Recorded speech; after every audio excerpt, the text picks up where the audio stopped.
up, everybody? Welcome to Coffee Hour. It's a Monday, getting the week started, getting the juices pumping. Got the coffee, just again, donut blend. No, actually, this is Dunkin' today. I am going to try some of that Rifle coffee that people talk about, Black Rifle. I've got some on order. I'm going to get some of that too. Going to try it out. The new family, minimalist wallet with the Code Strong logo on it. Should be available over on the website today at some point. Okay, there you go. Anyway, we got more of these people that post stuff over on these social media channels. Okay, anyway, hey everybody, welcome to our stream. And thanks for joining me. It's great to have you here as always. I know that you could spend your time anywhere. But in the mornings, if you're on your commute or you're riding or you're driving or you're going down the road and you want to have somebody to chat with or just listen to, we appreciate you joining us here on Coffee Hour every morning, Monday through Friday at 8 a.m. Eastern Time. So it's the place to be if you want to get your code, talk electrical, chat, mix with everybody. It's a place to be. Share it with other people on your social platforms. Hell, even share it with the haters. That's okay. I don't mind. Share them. Glad to have you here. Put out a couple podcasts this weekend. Make sure you check them out. A couple Bond and Ground podcasts. Put them out, so make sure you listen to those. I think we did a Let's Ask Paul podcast as well. So make sure you check that out. Again, I am a podcaster before I am a video guy. I mean, I was doing podcasts before they were called podcasts because I enjoy doing podcasts, just talking. In the studio that we have now here in Virginia, we have a separate podcast area.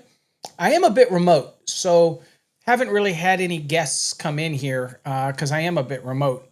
But if you want to be a guest and you want to be on a show and you happen to be listening and you're in the area, I am in Louisa County, Virginia. Just holler if you're in Virginia. We're about 35 miles north of Richmond. And about, 30 miles south of Charlottesville. We're right in between. So again, love to have you on the show. If you got something you feel like you can bring to the show. We will be having Vince Delacroce in here. And Vince will be in here probably towards the end of the year. We will be recording our pool and spa series for the we didn't do one for the 2023, but we will be doing it for the 2026. So again, excited about that. Where will I be? So if you want to meet me, you want to hang out, you want to say what's up, I will be at the NFPA conference this week. I think Wednesday, Thursday, Friday, and Saturday. Saturday, I'm heading back. I'm not going to the convention thing where you run around and you meet and greet. I tend to don't do many of those. Now, Nika, I like to say I'm contractually obligated to work the booth, that type of thing, and be there in case you have any questions. But when it comes to other shows like that, I really don't walk around and that type of things because one is I'm not a I'm not a viral YouTuber. What do you call it, where you go take pictures or take video in the field type of thing? I'm not that kind of guy. It's just not my thing. So again, and I don't believe too much in this influencer crap. So at the end of the day, if you come to the Knitmams, which is where we'll be doing the work and listening to people debate, I really have nothing I want to speak on. There's a couple things I should speak on, but for the fear that they will get me in trouble, because I know the topic, and the topic is liable to get me in trouble, liable to put me back in lawsuits. So even though they can't win, they put me in them, Only ones that win in a lawsuit is the lawyers, by the way. They're the only ones that win in a lawsuit, especially if it's a frivolous lawsuit. The only one that wins is the attorney. They always win. Regardless of which side prevails, the attorneys on both sides, they always win. So anyway, I'm not going to give them any fuel for that. But, Chris Hunter will be doing some speaking out. If everybody knows who Chris Hunter is, she's the kind of my equivalent over at Zero. So she'll be speaking out about certain things. So I encourage you to listen to Chris because she's makes a lot of sense and she's a sharp woman. Always been a sharp woman. I love women in the trade, but Chris is a little step above the normal woman in the trade. I'm just saying. Very knowledgeable. There'll be other people there, I'm sure, that'll be speaking. There'll be names that you probably heard of that'll be there for the knit mams that you probably read articles about. I'm sure probably if he's healthy, Fred Hartwell will be there. Fred authors the NEC handbook, not the one that the NFPA puts out, but the one that you can buy that I recommend. I don't always agree with Fred, and that's the way it is. People don't always agree, but I would agree with him 99% of the time. So he's pretty sharp on, and I'm one of those guys that like to read his commentary, that type of thing. Oh, so if you don't have it, I'll recommend it. I don't use affiliate links, and I don't make no money. I don't do that Amazon stuff. But this is his book. It's from McGraw-Hill, and it's thick. And it's really great to have in your library. So a lot of people say they collect code books. That's great. But if you had to add some kind of something to yours and you want somebody's opinion, because again, NEC is opinionated, right? But you want something that's good as a good education. Of course, our course is great to have, right? Be a member of our course and are mastering the NEC program if you're already licensed. That's great too. Have it in your pocket, okay? Self-promotion. Whoop, whoop, whoop. But if you want a good opinion document, and also your link or anything like that in a PA's handbook is also a good opinion. When I talk about opinions, it's always just good to have opinions from others that you respect so that you can, it doesn't mean that it changes your opinion. It just means that it helps you solidify your opinion, right? You're like, that's what I thought. And if it's not what you think, it makes you think. It makes you go, well, let me look at it from their point of view. That's the beautiful thing about the code. Everybody wants to argue over code. At the end of the day, it's either black or white or areas for discussion. Negotiation, I like to say. So, but anyway, great book by Fred Hartwell. He's an old salty guy, but he is very knowledgeable and have been around a long time. Kind of like Mark Odie. Listen to the things Mark Odie says and stuff like that. You definitely want to make sure you listen, okay? Because it's great stories. I'm not a storyteller, but they are. And so they tell great stories. Fred doesn't talk a whole lot unless he's passionate about something. But this is a great book. It's available over on Amazon. Again, I'm not affiliate linking. I'm not making any money. If Fred makes money, that's great. But it is a good resource to have, okay? But like with any resource, again, it is exactly that. It's a resource, okay? All right, so anyway, that's that. All right. So what do we got going on here? So I did a podcast this weekend on an article that was published over on LinkedIn, and I got the author a bit upset because of my approach.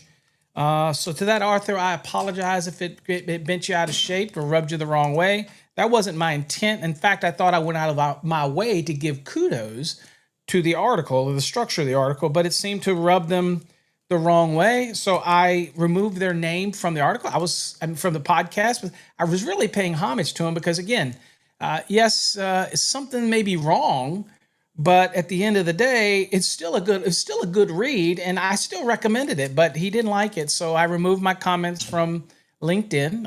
I blocked him so that my comments do not show on his thread because that seemed to offend him. He got bent out of shape. But my thing is this. If you're going to write something, folks, and you're going to put it out there for public view, the reason I'm saying this is because Angry contacted me last night and was talking about this guy that posted some pictures of his non-metallic sheath cable install. And he's so proud of it, right? I guess he's posting these pictures like he did a great job. But it really wasn't a good job. And why would you post stuff like that? I mean, because once you put it out there, if you get bent out of shape, because if you don't like something I say on my channels, and let me tell you this, I already know that on many of those Facebook channels, they ripped me apart for whatever reason. They don't even know me, but they hate on me. I'm okay with that. I don't go there trying to defend my honor. I don't give a crap. Okay, do what you got to do. If it makes you feel better, do it. But I do feel that when you put incorrect information out there, and that somebody has to correct it. Now, I don't use the same approach as Angry does. But Angry's, I mean, if you look at the whole name, it's Angry.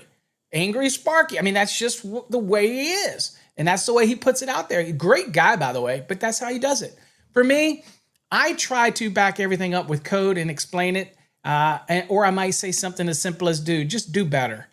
I'm not going to get into the tit for tats on social, but if you put something out there and you put it out there, just do me a favor. Look at the image or look at it before you do it. Because if you put it out there, don't get bent out of shape if somebody quotes you in an article or does a video on you. You can't get bent out of shape. You know why? You put it out there. When I write articles over on my blogs, I have dozens of them. I encourage you to go check them out. If you disagree with something, you can leave a comment and I'll change the article. If you're right, if I'm wrong, I'll acknowledge it. Those type of things in the comment. But at the end of the day, it's all about learning, right? It's all about learning. So if you're going to go out of the way and publish something, then it's public. It's in public domain. You can't get bent out of shape if somebody corrects you or gives commentary on it. It happens every day. Well, I did this for the LinkedIn post and the dude really got bent out of shape. So I apologize if it hurt you. I thought I was very nice about it. Now the podcast is still up if you want to go listen to it. It's over on our I think it's the Bond and Ground podcast. If you'd like to go listen to it, don't go hunting for the author. It's not worth it. But again, listen to it and you'll see that. And he since corrected his article. So that's great. I mean, that's what we want, right? But please don't get bent out of shape. I don't do it anymore over on TikToks and other places. I try not to jump on people anymore because, again, it seems to bend them out of shape. But don't post something. I mean, I'm very open. If there's anything about me, I put everything out there. So if you want to comment on it, you want to flame me in another forum, now you're not going to be able to do it in my forums because I'll block you. Okay? It's just the way it is. You don't like it? I'm sorry. I'm not going to let you taint my forum, that type of thing, or whatever platform. This is not a democracy. It's a monarchy. I own them. I run them. I'm very transparent up front. Okay? Tell you that. I'm not going to let you taint it. It's not free speech. I do see that a lot too. I don't like TikTok and how they block my stuff, but I'm not going to go on there and say, what about free speech? Free speech, because it isn't free speech. They own the platform. They can moderate whatever they want. I don't like it. I don't think they do it evenly, but at the end of the day, it's free speech, but they own the platform. So, they're not obligated to enforce free speech. They're not.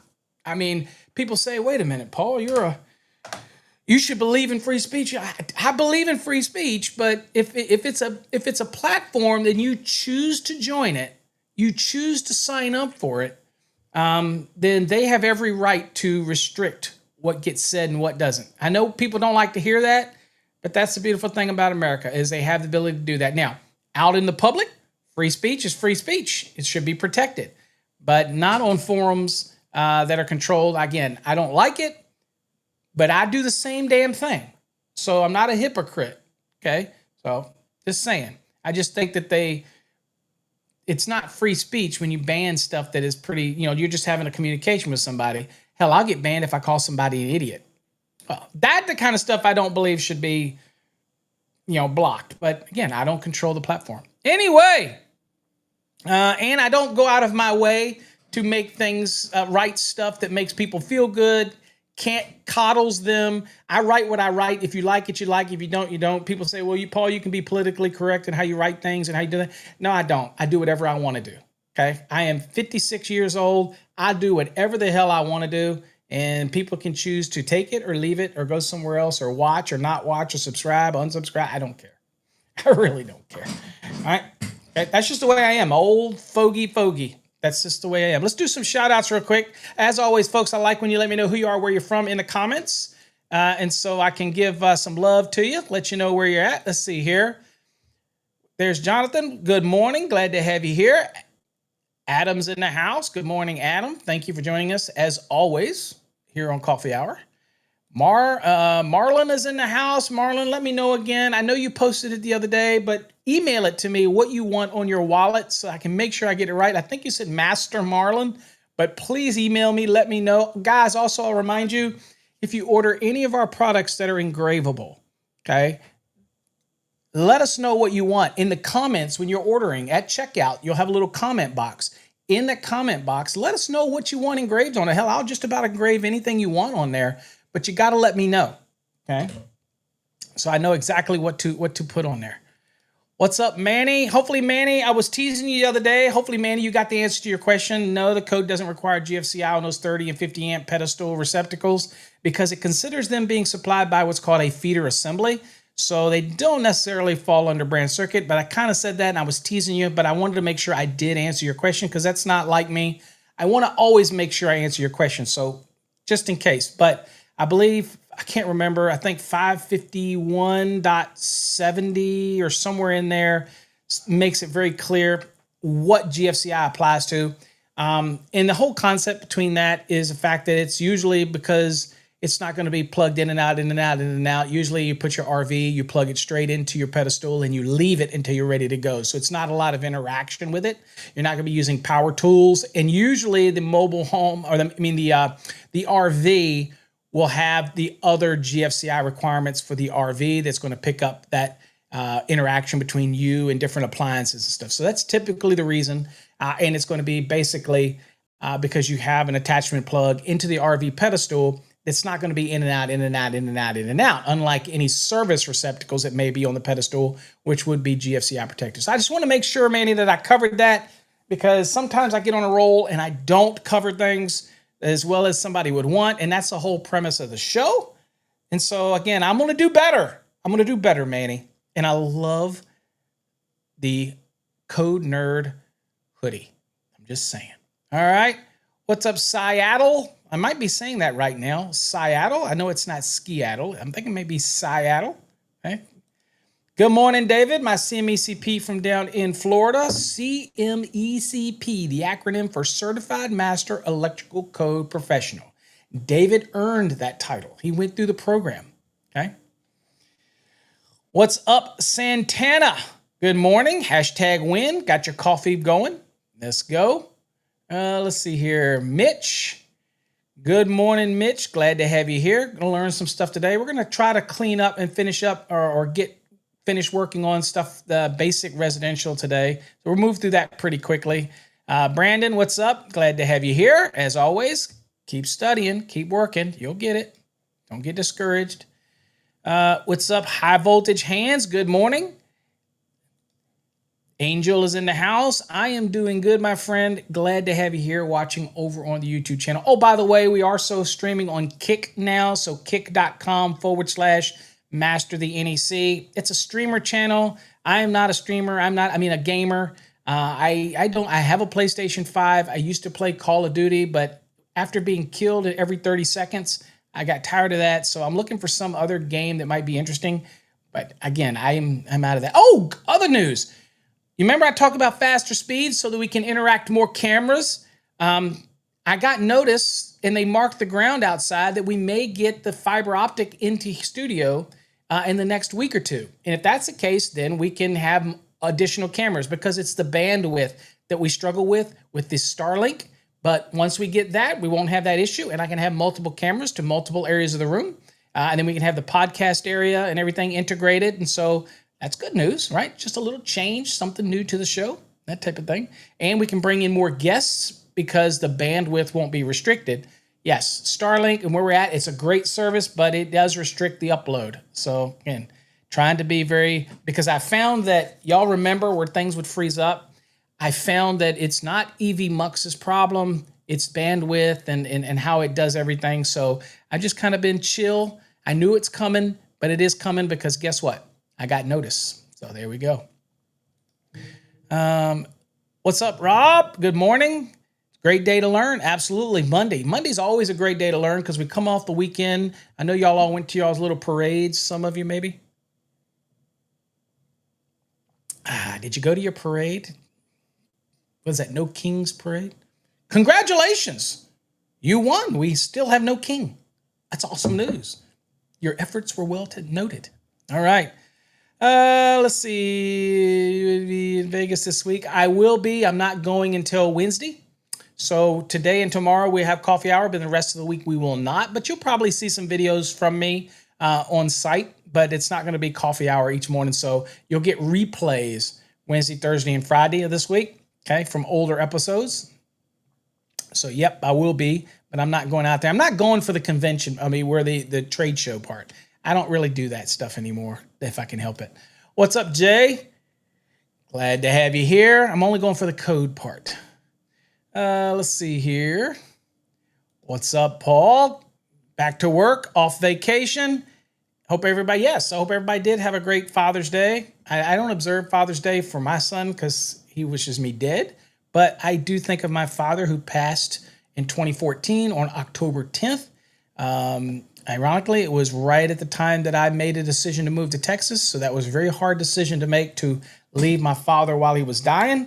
But my father was a businessman as well, and he knew that I have to keep going, and I have to be. So I stayed in constant contact, but it's funny that I was actually teaching at an event when I got the news, a text of my dad passing. I was actually teaching code. And it is weird because the day that my mom died, I was back there taking care of her, but I was down in the basement doing a live stream. I put her in a good position. She had been had her medication. She was up there. My brothers were there. I was like, okay, I got to do this webinar that I had scheduled for calculations. So I went down and did like 4 hours or whatever it was of a webinar. And the day that she passed, and my brother came down, and because I was doing the meds and I was taking care of her, he said, she's acting funny. And I knew that when her meds wore off, she got really antsy. And they said that it's been 4 hours and she's not antsy yet. And I was like, uh-oh, something's wrong. And that's when I went up there. And when I did, it was within an hour that she passed, right in our hands. So I was there for that too. But it's funny not funny, but how electrical it always seems that what I do as a profession, I must do it all the time. I must be so immersed in this field that even when my parents passed, I was either on the road teaching or was just finishing a seminar or something like that. So that type of thing is what it is. Let's see here.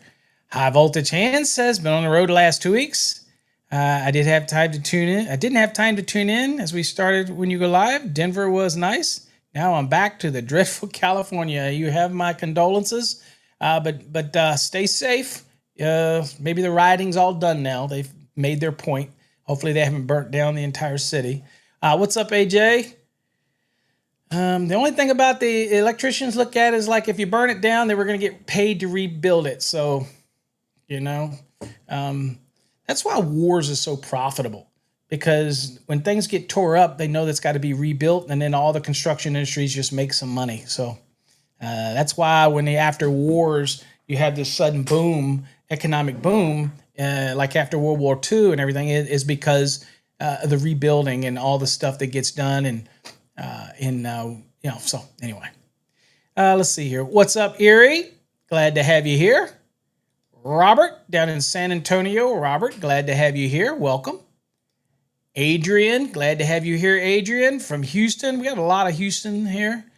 What is up, Edward? I got your order for your minimalist wallet, my friend. Please let me know what you want on it. Do you just want your name on it? I sent you an email, or through our system, I sent you something. Email me, let me know what you want on your wallet. If you just want your name, but I want to make sure that we get exactly what you want on it. Some people get their name. I only use a minimum wallets now. It's not just because I sell these. This is all I use. I put my money in the clip, and I keep my credit cards and licenses and everything in here, and it goes in my front pocket. Why? Because I got sciatic nerve, and I don't like anything in my back pockets, and it's just safer for me, and it's always there, and I love it. So it's not self-promotion for wallets. I'm just saying I use what I sell, that type of thing. So let me know. Provident Power, good morning. Glad to have you here. Red Dog. Woo, woo, woo, woo. Good Big morning. dog. Watching live from California. Heading on to work. Case of the Mondays. Yep. Lift it up. It's Monday, man. Look at what you got ahead of you. You got a whole week of goodness. Whole week of electrical. Just think about it. That should get you excited. Okay. What's up, Mike? Alex? Good morning, everyone. Happy late Father's Day. Still waiting for you to get that Alex from the Outdoors handle over on YouTube. I'm just saying. What's up, you soul? This must be an alternative universe. I actually cracked open my calculations book. There you go. Hashtag master electrician. What's up, Greg? Glad to have you here watching over on the tube. There you go. Adam says that handbook is now available for $85 over on Amazon. Check it out. Fred Hartwell does a great job. What's up, Peter? Glad to have you. Good morning. Hashtag win. Angel joining us over on Facebook. I am doing good today, my friend. Thank you for joining. What's up, David? Thank you, David. Glad to have you here. Good morning. Let's see here. What do we got? Charles. Good morning, Charles. Okay. Thank you.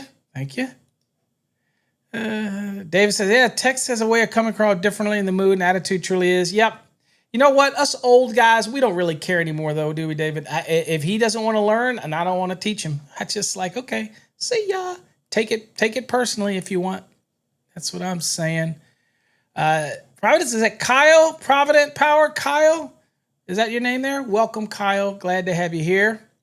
Who we got here? Terrence, up from D.C., Maryland, Virginia area. My neighboring contractor. Welcome. Glad to have you here. Let's see. AJ's down in DFW.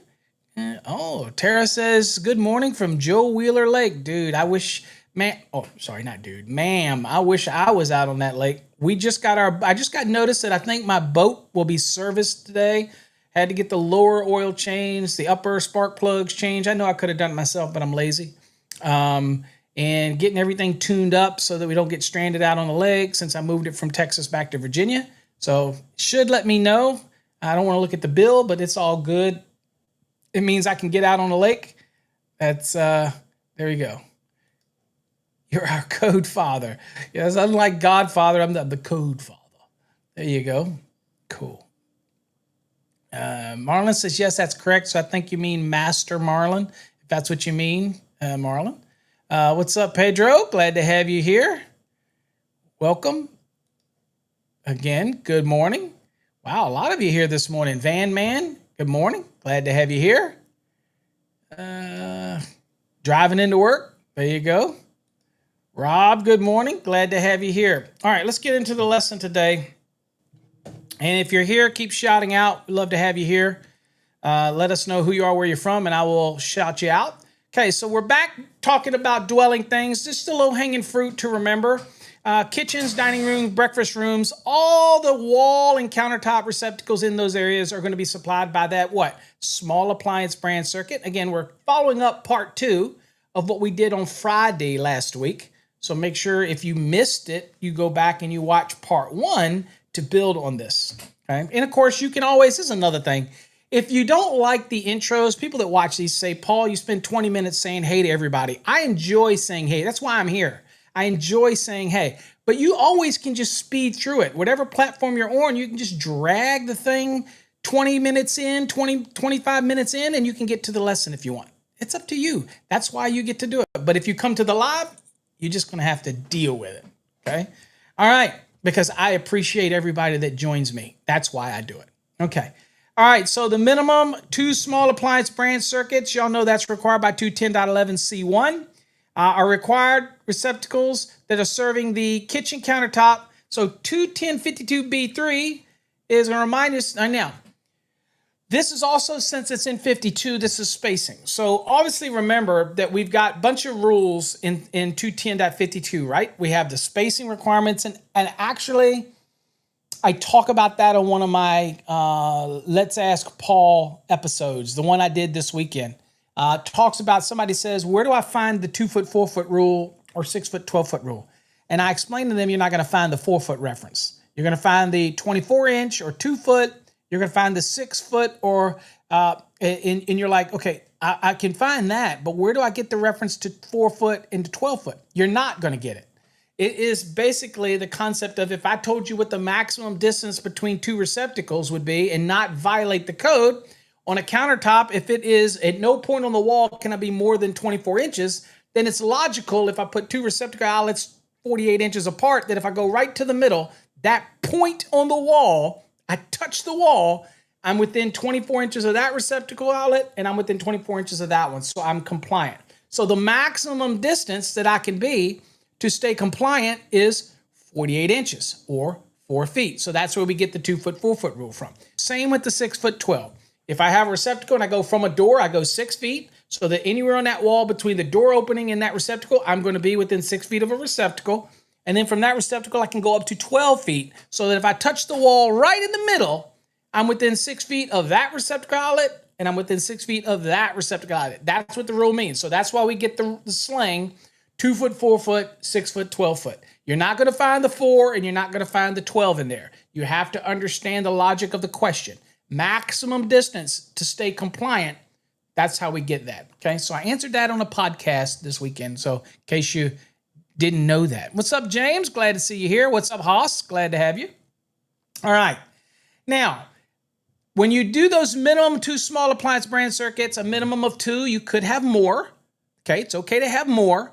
But they are going to supply all of the wall and countertop receptacles that are in your kitchens, breakfast rooms, dining rooms, or similar locations. Okay, so those type of scenarios. So not only am I going to go in here, so I could have the small appliance brand. I always like to do this. I could have this small appliance brand circuit serving this side, right? But I can also have it wrap around and get these break rooms, okay? Breakfast area, right? Okay, so so that would be from here, that'd be one small appliance brand circuit. And then I could go from this side and go here, and I could be this small appliance brand circuit, okay? So I have to have at least 2. Can I have more than 2? Absolutely. Just remember, when I do a load calculation, if I have more than 2, then it's 1,500 VA each. So again, you're going to be able to use those in your demand calculations as well, but just remember that I have to have at least 2, okay? Now, could I run a separate small appliance brand circuit to pick up the dining room? Absolutely. Does that get counted in? Yes, then that would be another 1,500 VA. You with me? Okay. All right, so all of the wall and floor receptacle outlets covered in 210.52A and all the countertop outlets covered by 210.52C in the kitchen, pantry, breakfast room, dining room, or similar area, okay? They can call it some other funky name if the engineer or design professional wants to. But again, if it's used very similar to these locations, and they're usually kind of adjacent to the main kitchen or adjacent to the dining area, then then you could have them say that that is a similar area, okay? Now, a living room could be adjacent to a kitchen, but that does not make a living room an area that requires a small appliance brand circuit. Why? Because it is not similar to the activities that take place in a dining room, breakfast room, kitchen area. Yeah, can you eat in a living room? Yeah, but we have to use a little common sense. And if you can't differentiate that, then you probably should go on and move into the plumbing field, because it's a little easier to understand the location stuff, okay? I'm just saying, just saying, okay? All right, now, so it tells us that all of the wall, all of the countertops have to be on those small appliance branch circuits, even the ones that are doing the wall spacing. So while you have your 2 foot, 4 foot spacing here, right? Once you get out here with that small appliance branch circuit, you're going to shift to 210.52A, and that's where you're going to do your wall spacing requirements, right? Okay, so no point along the wall line is more than 6 feet from a receptacle outlet.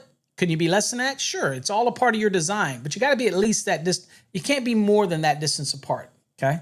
So here, I guess these are maybe these slide open or something. I don't know. But anyway, here's this measurement here.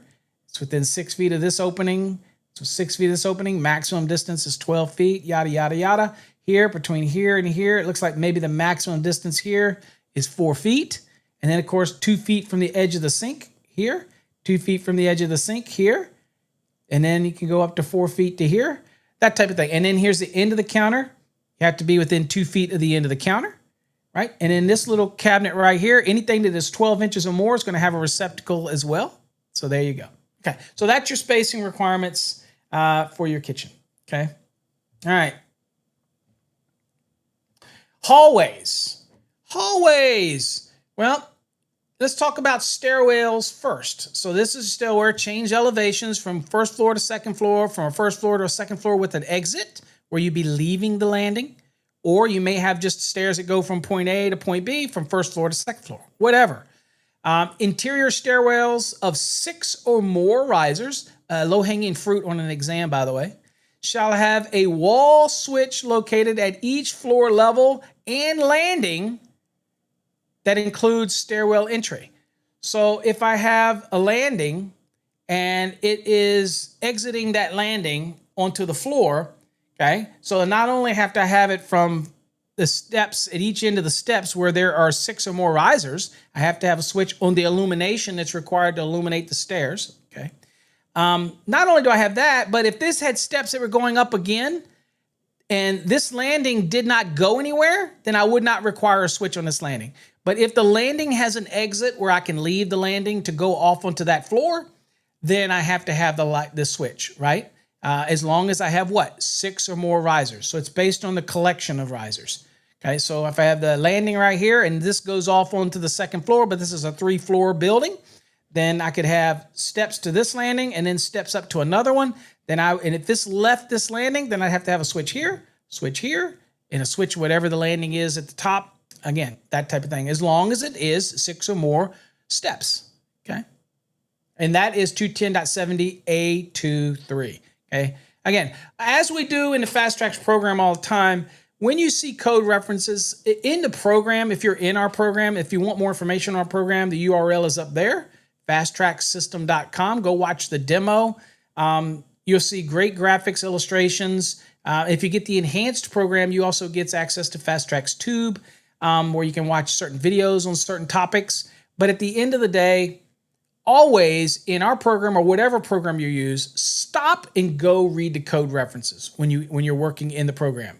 That's critical to move in and out. Okay, that's why they're there. Don't just take this. This may be actually verbatim of what's in the code, let's just say. But that doesn't stop you from your obligation to, every time you see a chevron, stop, go to your code book, okay? That should be your thought process. And that's going to do what? That's going to help you learn to maneuver the code a little bit better. That's the whole goal, is to help you do it. All right, when it comes to hallways, y'all know this, right? If the length is less than 10 feet, then ain't no receptacle required. Now, common sense may dictate that we put one there. If it's just simply going to pop it right off the bedroom or pop it right off the lighting circuit for the hall and just, boom, go down and hit that receptacle, that makes sense to add one. But you're not required, okay, if it's less than 10 feet. Now, measuring a hallway. The hallway measures 10 feet or more in length, must have at least one receptacle outlet in it. Okay? Now, this is funny because people think when you see the term one receptacle outlet that they mean that it must be a duplex. Now, that makes most common sense. We're going to put a duplex. But we're really talking about the receptacle outlet, and that is the box where you're putting the receptacle in it. That's what becomes a receptacle outlet. The receptacle itself is a device. So I could put a simplex in there in honor of James. James is here, Mr. Simplex. I could put a single in there that kind of would look funny in a hallway. I mean, I think it would to see a simplex there. I would think it's something special if I saw a single there. So probably going to be a duplex, but that's okay. It doesn't matter. But a duplex is actually 2 devices. Okay, one device with 2 receptacles on it. That type of scenario. So anyway, one strap. Okay. All right. Anyway, so here's your measure of your hallway. So this one is 9 feet 11 right here. That would not require a receptacle in here. Can you put one in? Absolutely. Do I have to add any additional load calculation for this? People ask. No, it's covered in the 3VA. You're okay. Just pop one in here. You can come off the lighting circuit that's in this hall. You can come off the bedroom circuit if you want. That type of thing. That's fine. Okay? Not a problem. Now, what about a hall that's curved? And you may have an exit, an entry to a room here, and it goes around a corner. Well, these are easy because you're going to use the center line and where they intersect. So you're just going to measure from here, and it intersects center line, and then from here, center line. So you measure this entire length. Okay. So in this case, this is 6, and this is 3, so 6, 7, 8, 9, and then 6 and 6, so that is 12. So this is going to be over 10 feet. Okay, well, it's over 10 feet. Okay. So, well, it's at least 10 feet. Let's put it that way. So I have 6, 79, and then 6 and 6 is 10. So this would require 10 feet or more, would require a receptacle outlet. So boom, they put it right here. You could put it over here. You could put it over here. You could put it down here. You could put it over here. It doesn't matter. It doesn't matter as long as you have one in here. And basically, this is a convenient receptacle to encourage us to things like for vacuum cleaners. In my case, it'd be like a night light that my wife would put in the hallway or something like that. Interesting thing, in my house that I have now, I have no hallways. The way the house is designed, I don't really have anything that would constitute a hallway in this whole entire house. Isn't that interesting? It's a very open floor plan. And again, as we get older, I'm thankful of a more open floor plan. I don't care much for long hallways and long corridors and things like that. But now you know how to apply it. Now, if the length is 10 feet or more, again, that receptacle is required. Okay, not required here, but probably prudent to put one in. And for all of you out there that say, Paul, I never do code. I always go above code. Okay, well, this is for you. Put that receptacle outlet there because you always go above the code minimums. Whoop, whoop, whoop. Hold on, let me give you that real quick.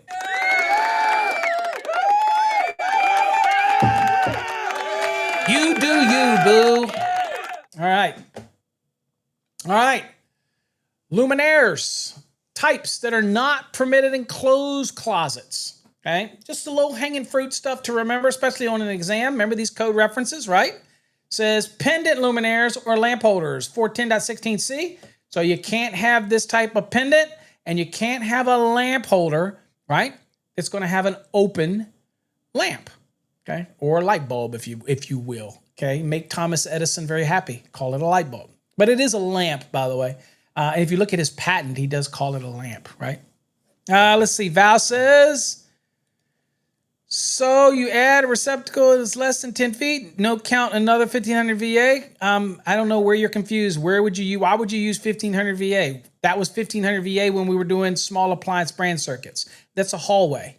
Hallway is not covered in the requirements for any 1500 VA. It's not found under 210.11 C1 or C2 or C3 or C4, by the way. It's just another receptacle. Again, that's another thing that got asked on a great that you should bring that up. People says, does the NEC require you to use 180 VA per receptacle, even though it's a dwelling? And the answer to that is no, it does not. Okay, if they are general use receptacles, and even if you're adding additional ones, like maybe a receptacle in the attic, and you're coming off of a general use branch circuit, a bedroom would be a general use branch circuit. If you're coming off of that, or the lighting, general use lighting and general illumination, you're coming off to add, that's already covered in the 3 VA per square foot. You don't have to add anything additional to it, okay? That's why we do an unfinished basement. We still, since it can be adaptable for future use, we have to account for that square footage. Why? Because it gives you that extra 3 VA per square foot for that area. And that's going to cover the general illumination and the general receptacles in that area if people plan to finish it off at a future date, right? So yeah, if you're adding some extra receptacles somewhere and you're coming off the general use brand circuit, no, you don't have to add any other additional VA to it. It's already in the 3 VA per square foot. Does that answer your question, Van? Hopefully it does. All right, so pendant luminaires or lamp holders, not allowed in closed closets. Okay. Now, incandescent luminaires with open or partially enclosed lamp holders are not allowed in there. Okay. So I can't have pendants. Got it. Can't have lamp holders. Got it. Can't have incandescent luminaires that have an open, and some of these may have it's got like a canopy on it, but you still see the lamps. That's not going to work. I know people do it and I've seen it. That's not going to work because they are partially enclosed or open, okay? And if they're incandescent, it's not going to work. If the luminaire is designed to hold incandescent, just because you may screw in some fluorescent or CFLs or something like that or LEDs in it, it does not change the intent of that luminaire, and somebody could come along and put an incandescent. So when you buy something that's going to go in a closet, it's either listed for closet application or it's going to be something that is totally enclosed. Okay, there you go. So again, I I do not understand why this is the platform Kick that has all of these people who want to share stuff. I don't understand. I'm not trying to gain followers over on Kick. I'm not a gamer. I don't understand why people do that. Anyway, I guess it's the nature of that platform. I may or may not get rid of Kick if I start getting a bunch of these things. Okay. All right. Anyway, let's go. All right. What's up, Edgar? Welcome. All right. So let's go here. All right. Okay. So what types are permitted in a closed closet? All right. So again, you're saying, I get it, Paul. You tell me what can't be in there, but now let's talk about what can be in there. If you have any questions also, please put them in the comments. Let me know. Again, I don't stream to Instagram anymore in case people wondered. So luminaires that can go in closed closets. Well, I can put recessed incandescent or light emitting diode LEDs. Okay. I can put those in there within a completely enclosed light source. All right. 410 6B. So yes, I can have incandescents in there, but they're recessed. And they have to have a lens on it or a cover on it. So it has to be completely enclosed. Okay, I can do that. That's not a problem. What about surface mounted incandescent? I don't know that anybody's buying those anymore. Maybe they are. They're probably still out there. Yeah, in fact, I know they are because you can still get them with you screw in the incandescent lamps in them. I know we said that they were going to be stopped making them, but they seem to be still very much available. So I don't know what's up with that. But anyway, so I can do a surface mounted incandescent. That'd be like this here, right? And an LED. I can do an LED type as well with a completely enclosed light source. So here you see it's got a lens cover. It goes on it. It's surface mounted. I'm okay with that too. By the way, please note these code references because if you're studying, that you can remember, okay, I'm dealing with a closed closet. Oh, and by the way, we have a great interactive video over on Fast Tracks Tube that talks about closed closet luminaires. It's an interactive. It's one of our interactive. It's the first one that we did. It's available on Fast Tracks Tube. Go check it out. It's kind of you answer questions as you go. Surface mounted fluorescent luminaires. Absolutely. So here's a surface mounted fluorescent luminaire. I don't even know how many of these are really being used today. Okay, that type of stuff. We haven't gotten into spacing yet, man. So here is the surface mounting. Yep. And then you can have recessed fluorescent luminaires, much like this right here. Check that out. Okay. What's up, Cray? Glad to have you here. All right, spacing. So let's talk a little bit about the spacing that goes into that closet. Speak of the devil, Van Man. We'll talk about spacing. So it says the depth of the closet space above either... Okay, wait a minute. The depth of the closet storage space above either 6 feet or to the highest clothes hanging rod, if you don't have a shelf, by the way, is 12 inches or the width of the shelf, whichever is greater. Okay, and I think we have a picture of that. Okay, the NEC also has a great picture of that. Okay, so what this is saying is that if you have a closet and you have shelving, if you don't have shelving and you have clothes hangers, then the measurement is, again, that space for storage above it is going to be what? It's going to be 12 inches minimum up.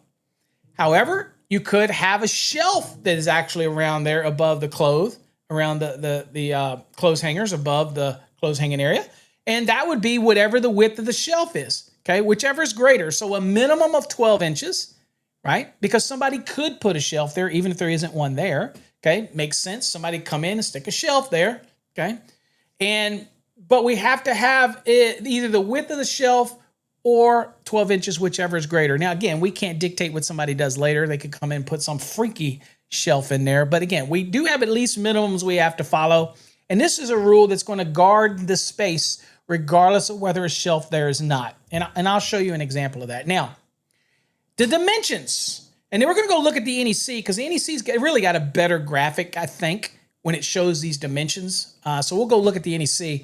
But the closet storage space extends from the floor to a height of 6 feet. Okay, so it goes from the floor. Good morning, Frank. Glad to have you here. Up 6 feet. Okay, or to the height of the closet rod. Okay.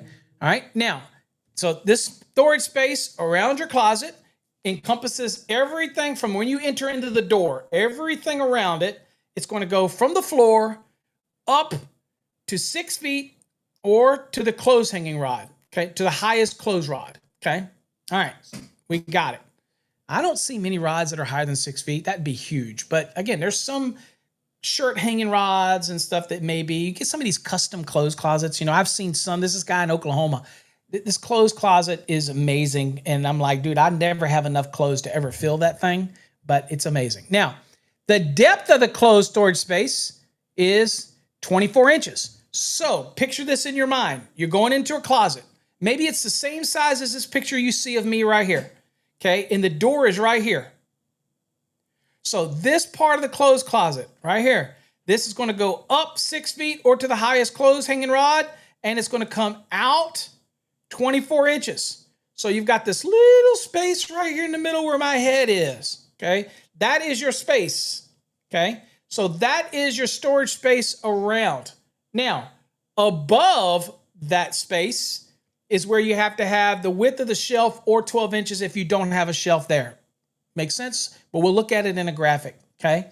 Now, the closet storage space extends up from the floor to a height of 6 feet or to the highest hanging rod. Okay, so that's redundant. We said that up here, so it's basically the same language right here. Let's go look at the code really quick and see, just kind of see it in practice. And there is a better, we have a graphic, but I really like the NFPA's graphic because it's just simplified. So let's go right here. So right here, I like this.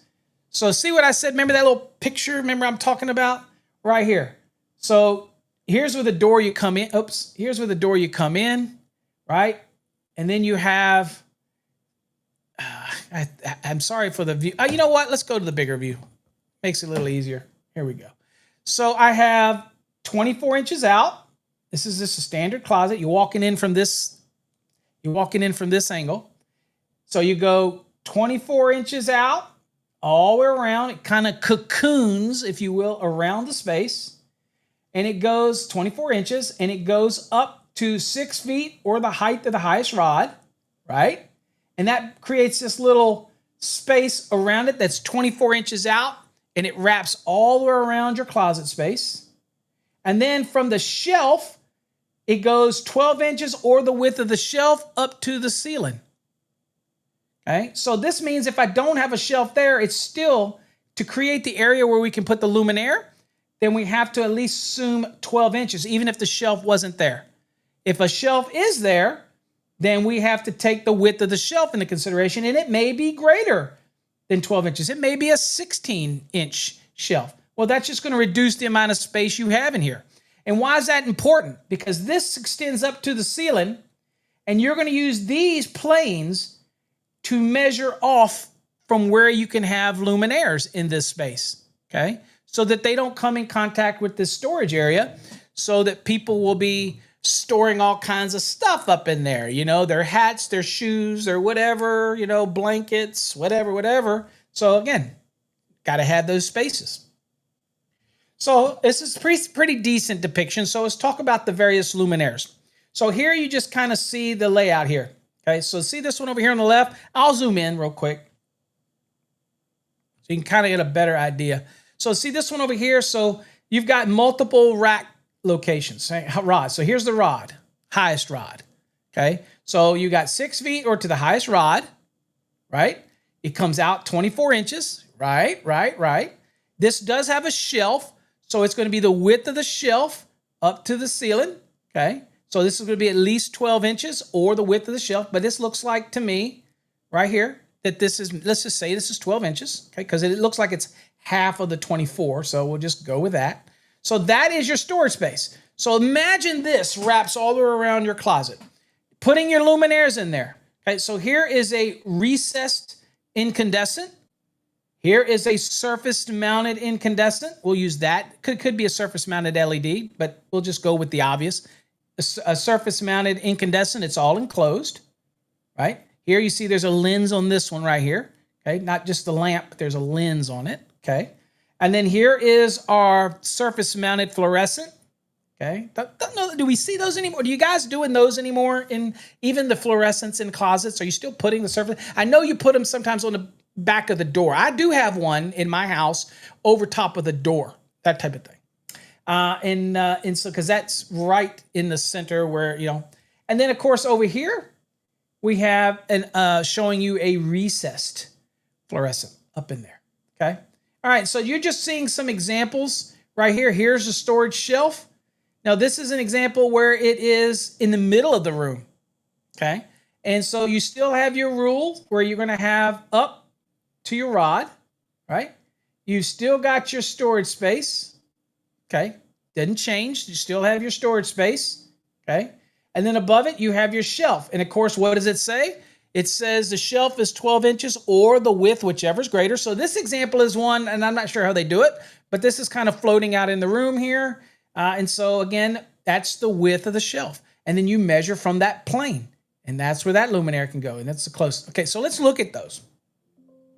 All right, so surface-mounted fluorescent luminaires, that'd be like this right here, shall have a minimum 6 inches clearance between the luminaire and the nearest point of the closed storage space. And we just saw how we designed that space. Okay, so here it is right here.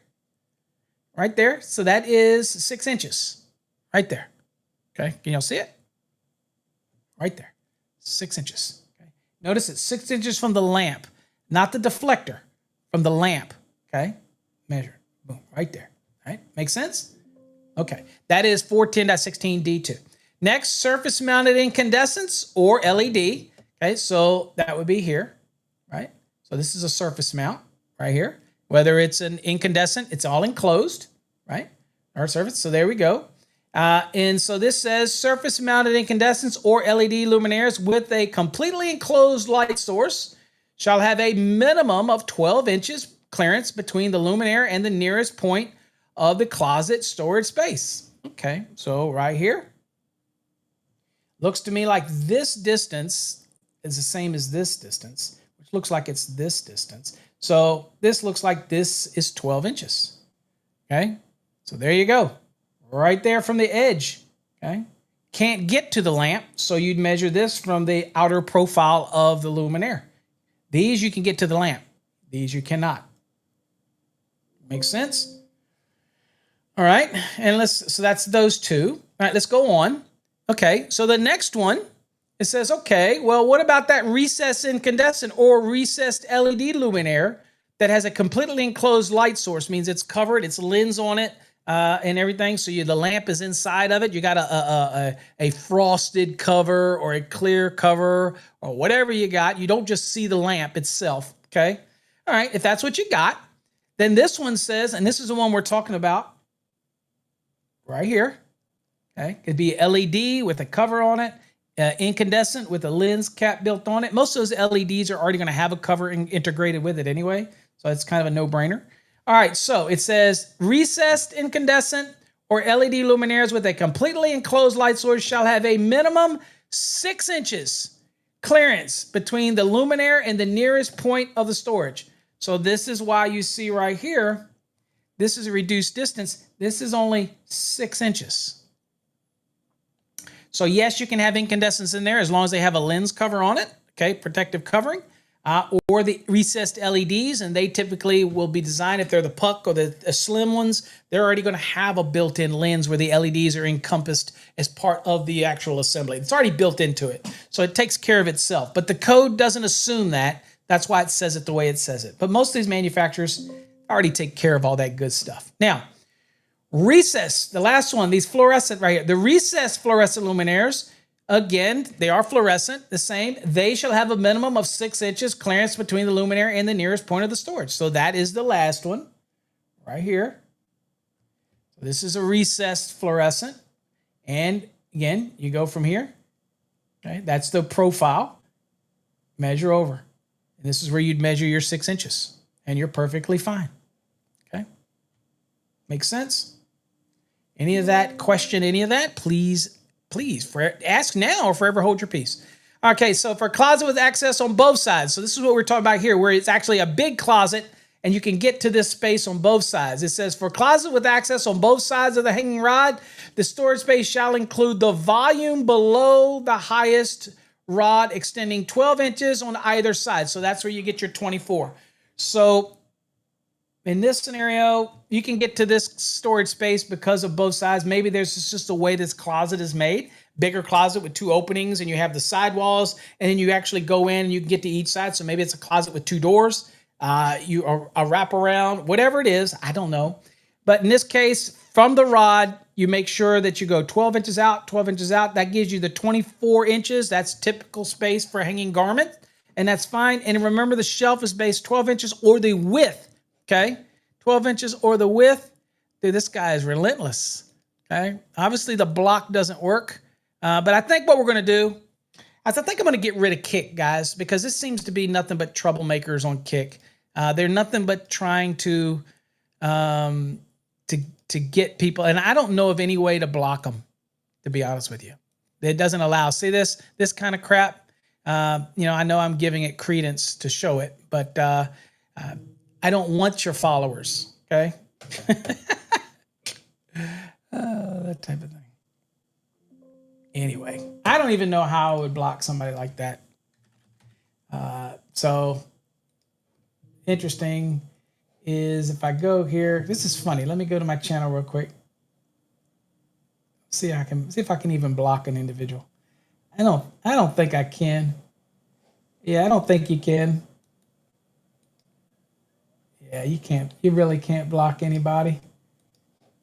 That type of thing. So that's a problem with that platform, is that let's see here. You really have no way of blocking anybody. That type of scenario. That's kind of funny, because it would be nice if you could block people, but you really can't. Yeah, actually you can. Hold on. Let me see if I can block this guy. Let's see if I can block him. Hold on. I'm just playing around, guys. So just bear with me. I'm going to see if I can block somebody. This would be whether or not I, keep a platform or not, that type of thing. I'm always interested to see how this works. Let's see here. I'm sorry, guys. I'm not used to this. I'm not used to this platform, so I'm just trying to see how I would block a user. But it's like it doesn't let me, so they know better. So these folks know better and how they do things, that type of thing. So anyway, where was I? I'm sorry. I take you off of my topic. I let somebody like that. That's what they wanted. They wanted to get me off of the topic. All right. So anyway, where you go? There you go. I noticed your channel. There's another one on there. Wow. Incredible. Okay. So folks, what we're going to do is we're not going to use Kik anymore. Other platforms I can kill people and block people. So obviously I can on that platform. So we'll get rid of that platform, Kik, that type of thing. All right. So anyway, let's see. So for a closet with access on both sides, again, just make sure you realize you're still going to have your 24 inches. You still got your 6 feet or to the height of the highest rod. Okay. And then, of course, your shelf is at least 12 inches. Unless there's a shelf there, then it has to be whatever the width of the shelf is. And it's clear all the way up to the ceiling, right? What's up, Dave? What's up, Sparky? I see you in here. Okay. Bathrooms. Let's talk bathrooms. Okay, so now you're wiring those bathrooms. Okay, closets, we handled it. Hallways, we handled it. General receptacle layouts in kitchen, we handled it. Countertop, we handled that in the last episode. What about the bathroom? Well, all 125 volt through 250 volt receptacles installed in these locations specified in 210.8A1 through A12 and supplied by single phase brand circuits rated 150 volts or less to ground. That's going to be all your typical 120 to 40 volt applications. Okay.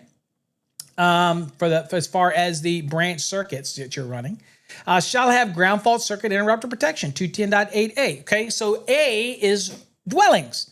Now, we're not in commercial. Even though in 210.8B is still going to require, if you put receptacles in a bathroom, commercial bathroom, for example, they got to be GFCI protected. But here it's very clear in a dwelling, GFCI protection. Okay. Now, Bathrooms are again listed in 210.8A1. It's the very first one you get to. So any receptacle that you install in there has to be GFCI protected. So maybe I'm installing the receptacles that are serving the countertop, GFCI protected. But maybe I'm installing a receptacle in there for whatever reason because the code will allow me to run additional circuits to this bathroom. If it's a receptacle, it's got to be GFCI protected. Now, somebody said to me, well, what if it's a hydro massage bathtub that has a motor that is cord and plug underneath the hydro massage bathtub? Well, that already has rules in 680 that's going to require GFCI protection, right? But it is a receptacle in a bathroom, so it's, again, would be still required to be GFCI protected. The other question, and people say, well, what if I have a dedicated circuit, say a 15 amp circuit in this bathroom running to a bidet? The answer is, doesn't matter. It's a receptacle that's in the bathroom, so it's got to be GFCI protected. It's a no-brainer, okay? It's a no bueno. Let's see. Okay, so bathrooms. What is a bathroom? Now, this is important for code folks because you don't always have a bathroom. And you might have other rules that require GFCI protection, but you don't always have a bathroom. Why? Well, because of the nature of how things are split up. What is a bathroom? Well, we have a definition in Article 100, so this should make it a little easier. An area includes a basin, sink, it's basin, with one or more of the following. Now, we have this question on our exam prep all the time, and I'm going to tell you, I ain't lying. Probably, and I'm not hating, I'm saying probably 80% of the people get this question wrong when it's really obvious, right? Is that in a bathroom, for example, in order to be a bathroom, then we have to have two elements, at least two elements. So I have to have a sink. That's the first element. Got to have a sink. So when I asked you this question in the exam prep, we're just trying to make sure you're reading the question. And we do that a lot in our program. You may not recognize it. Other people don't do this. We do. We'll put stuff in there. We might ask you for inches when something listed in the code is in feet because we want to make you convert it. Why are we doing this? Because I don't believe in exam prep programs that we just sell you a video or we just sell you stuff and you just mindlessly go through it. We are constantly trying to make you think. So I want the answer that answers the question. So in this scenario, what constitutes a bathroom? Well, many people will put toilet and urinal, or tub and toilet, or that type of, but they forget that the sink is the critical component. You have to have a sink to be a bathroom. I've got the sink, and it has to have one or more of the other. So it's a sink in a toilet, a sink in a urinal, a sink in a bathtub, a sink in a shower, a sink in a bidet, okay, or something similar. The reason we have similar plumbing fixtures is because the industry is coming up with other things. If it takes number one and number two, then it's probably going to be a similar plumbing fixture as one of these listed. I'm just saying. So at the end of the day, it's a catch-all. Again, because I liked how that sounded. If you take a number one or a number two, then it's probably going to be a similar plumbing fixture as one of these others that got mentioned. I'm just saying. Okay? All right. So anyway, so you could have an area that is basically has a shower that does not have a sink and is not a bathroom. But in the National Electrical Code, 210.8A is going to cover bathtubs and shower stalls so that if you have any receptacle within 6 feet of it, it's going to require GFCI protection on those receptacles as well. Anyway, so we got you covered. But it's so important because when it starts making references in the code to bathroom, well, we really do need to know what a bathroom is because those same rules may not apply to other receptacles in other areas that may be more than 6 feet that aren't technically a bathroom, okay? Maybe a powder area, that type of thing. So again, critical. Now, AHJs will say, look, if I go through a doorway and I go into an area that leads off from a bathroom, or even if it comes off and it branches off into two separate rooms, if I enter into an area that qualifies as a bathroom and these other areas that enter off may or may not qualify as a bathroom, may have a closet, or you may have another area, a powder room, the next question that the AHJ, and again, I can't define this for you, is that room or is that area considered a bathroom? Well, my personal belief is if I have a doorway threshold and you enter in and it breaks out and goes into separate rooms that do not have the elements to qualify as a bathroom, then I don't consider them a bathroom.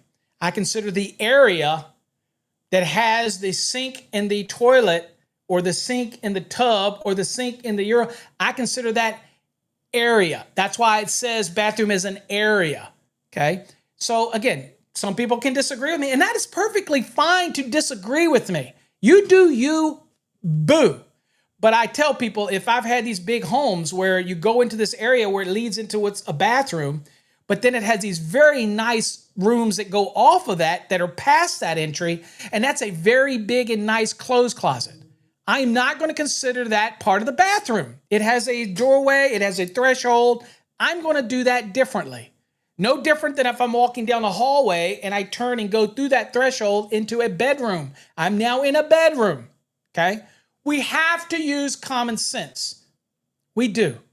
So, does everybody use common sense? Probably not. But, I mean, we got to try. Also, it says one or more lighting outlets controlled by a wall switch are required in a bathroom. Okay, so kitchens and bathrooms and stairways, for example, are areas where switching is required by a wall switch. In bedrooms, for example, I can, in lieu of a switched lighting outlet, I could switch a receptacle. Okay, so, I mean, I have options. I don't have those options in a kitchen. I don't have those options in a bathroom, and I don't have that option on a stairway where I've got to illuminate the stairway. Okay, those have to have switching devices. Okay, so again, and I'm going to say that the reason is in the bathroom is if the light goes, if somebody turns the light off or whatnot while you're shaving or doing something that you would kill yourself. I'm just saying. That's probably not the reason. Okay, but I'm just saying. All right. All right, so what about in that bathroom? What about the receptacle for that sink? All right, so that work area, that's that basin area, okay? All right, so the code says I have to have at least one receptacle be located within 3 feet of the outside edge of each basin or lavatory. 210.52D. Now we'll go look at that just because we want to work our way back in the code a little bit. So I'll go to 210. These are low-hanging fruit stuff as well, folks, on an electrical exam, okay? So I'm going to go down to 210.52D just so we can look at it right here. So here's the bathroom, okay? Here's the bathrooms.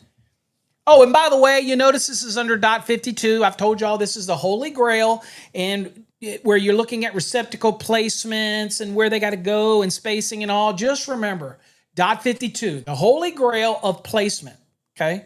So it says at least one receptacle outlet shall be installed in bathrooms within 3 feet of the outside edge of each sink. Now, when people read that, they literally think that if I had a double sink, like this sink here, and I had another one right here, let's say, and ignore all this distance. If I had 2 sinks here, they literally think that I'd have to have a separate receptacle for each one of these sinks. So if I had 2 sinks, I have to have 2 receptacles. That is not true. So this one's just requiring at least one within the outside edge of each basin. Well, if this one is within 3 feet of the outside edge of this basin, and let's say there was another basin down here, it's not within 3 feet of this one, then it would require another one. But if this one receptacle, even if I had multiple basins, if the one receptacle, okay, is within 3 feet of both of those basins, boom, bam, thank you, ma'am. I don't have to install any additional receptacle outlets. I'm done. Now, can you install more? Absolutely you can. Absolutely you can. But you're not required to. If that receptacle outlet, okay? There you go.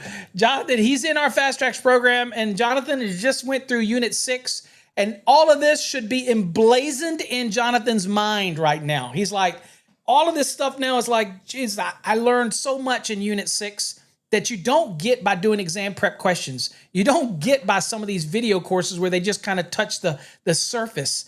Our program goes deep, and it should be emblazoned in your brain by the time you move through Unit 6. And if not, go back and do it again because you were going through it too quick. All right, so there's that at least one, right? And so that's 210.52D, right? What's up, Poppy? Glad to have you here.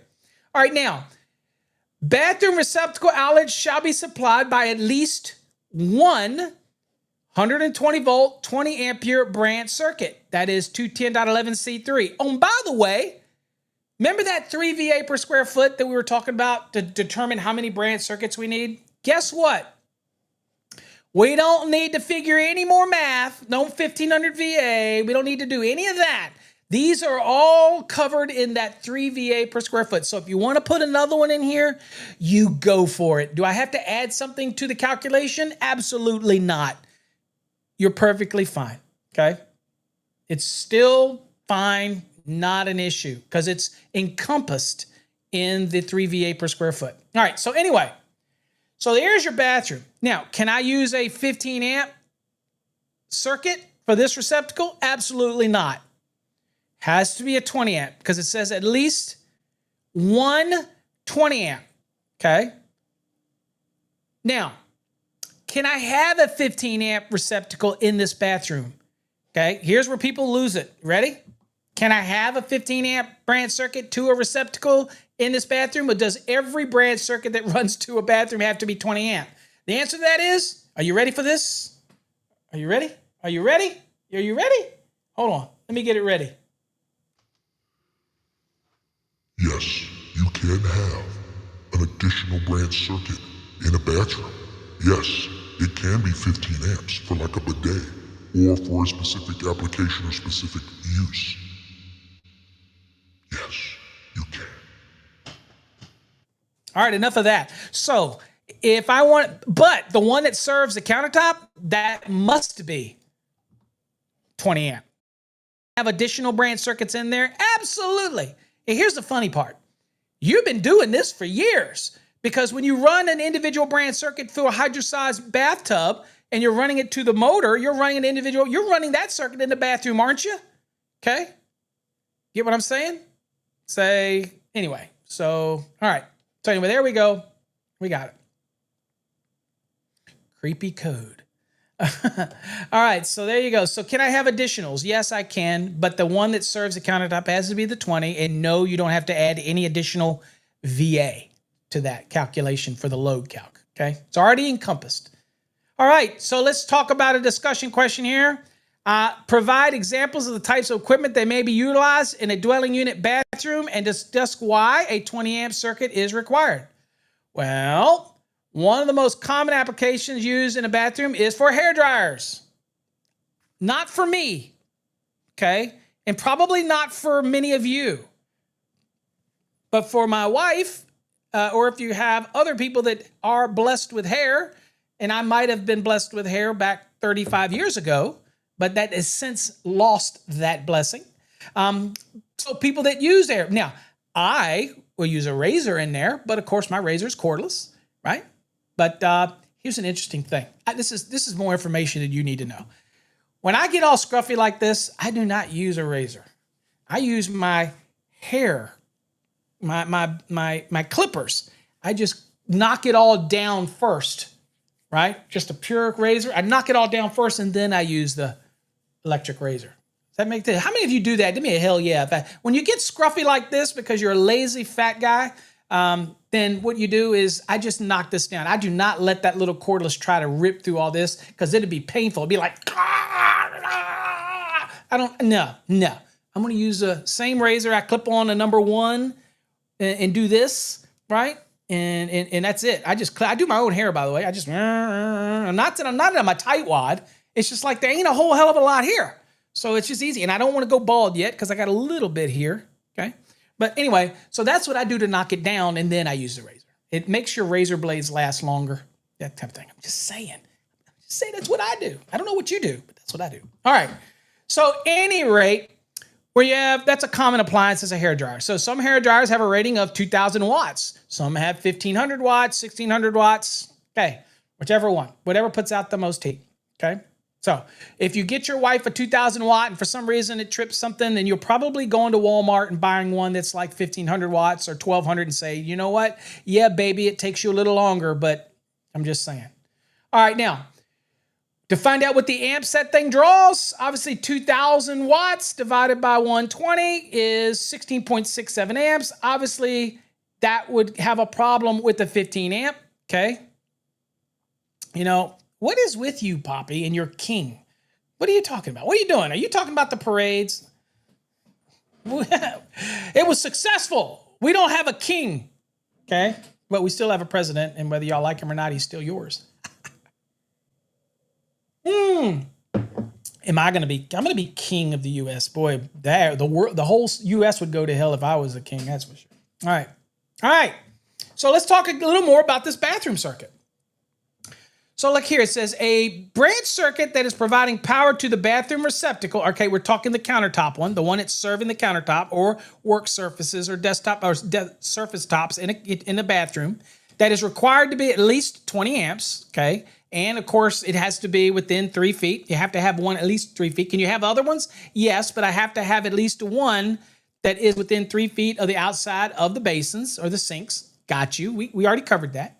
Now, it says a branch circuit provides power to the bathroom receptacle, may also provide power to other equipment, such as lighting and exhaust fans, but only within the same bathroom. So people ask me all the time and say, hey, Paul, what if I got a single apartment or single dwelling and I have one bathroom? I grew up in a house that had one bathroom, 3 boys, one bathroom, okay? And that scenario is I have an exception where it says, you know what?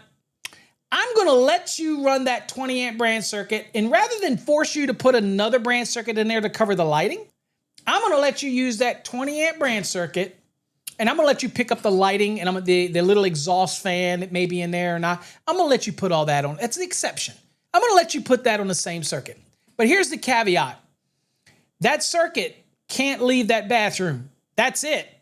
So when it comes to that bathroom, it has to stay in that bathroom. It can't loop out to another bathroom.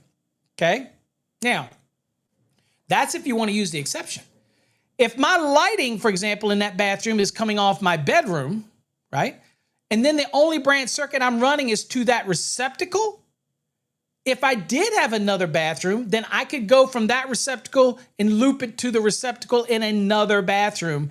As long as I'm not picking up any other lighting, as long as I'm just doing the receptacles, then the code is okay with that. But if I want to run a single circuit to that bathroom to serve that receptacle within 3 feet of the basin, but that circuit's not going anywhere else out of that bathroom, can I also put the lighting on it and even power the exhaust fan? Absolutely, I can. And that's what it says in the code under the exception. Okay? All right. So here's an example right here. Here's that 20 amp circuit. It's doing that bathroom GFCI protected receptacle. Boom. Okay? It can do other receptacles in that bathroom. It can do the lighting in that bathroom, that type of thing. Just be careful because you could have a heat light combo or you could have another receptacle that's supplying another load. Then you got to be careful about loading depending on what's plugged in. Then you got to worry about requirements of 210.23 and all that kind of stuff. So just be careful, or 210.21. I can't remember. But you have to worry about those scenarios because that would be additional loads. But in general, yeah, I can pick the lighting up, as long as that branch circuit does not leave that bathroom, okay? Now, what about down here? This 20 amp circuit, okay, there's the bathroom GFCI receptacle, got you. And to other receptacles in other bathrooms. Absolutely, you can do that. I just talked about it. But you can't pick up any of the lighting. You can't pick up anything else. Only the receptacles used for bathroom receptacles. That's it, that are meet the requirements within 3 feet of the outside edge of the basin. Those are the only ones that you're picking up, okay?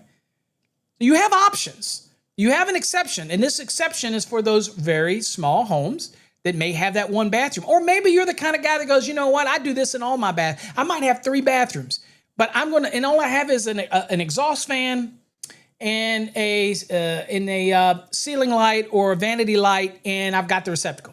Well, maybe you're like, dude, I'm just going to run that 20 amp circuit to there and pick up everything. And maybe I'm going to do that to the other bathroom. I'm going to run a 20 amp. I'm going to pick up everything. That's fine. You can do that method. That's using the exception. Just make sure you don't leave that bathroom. Okay.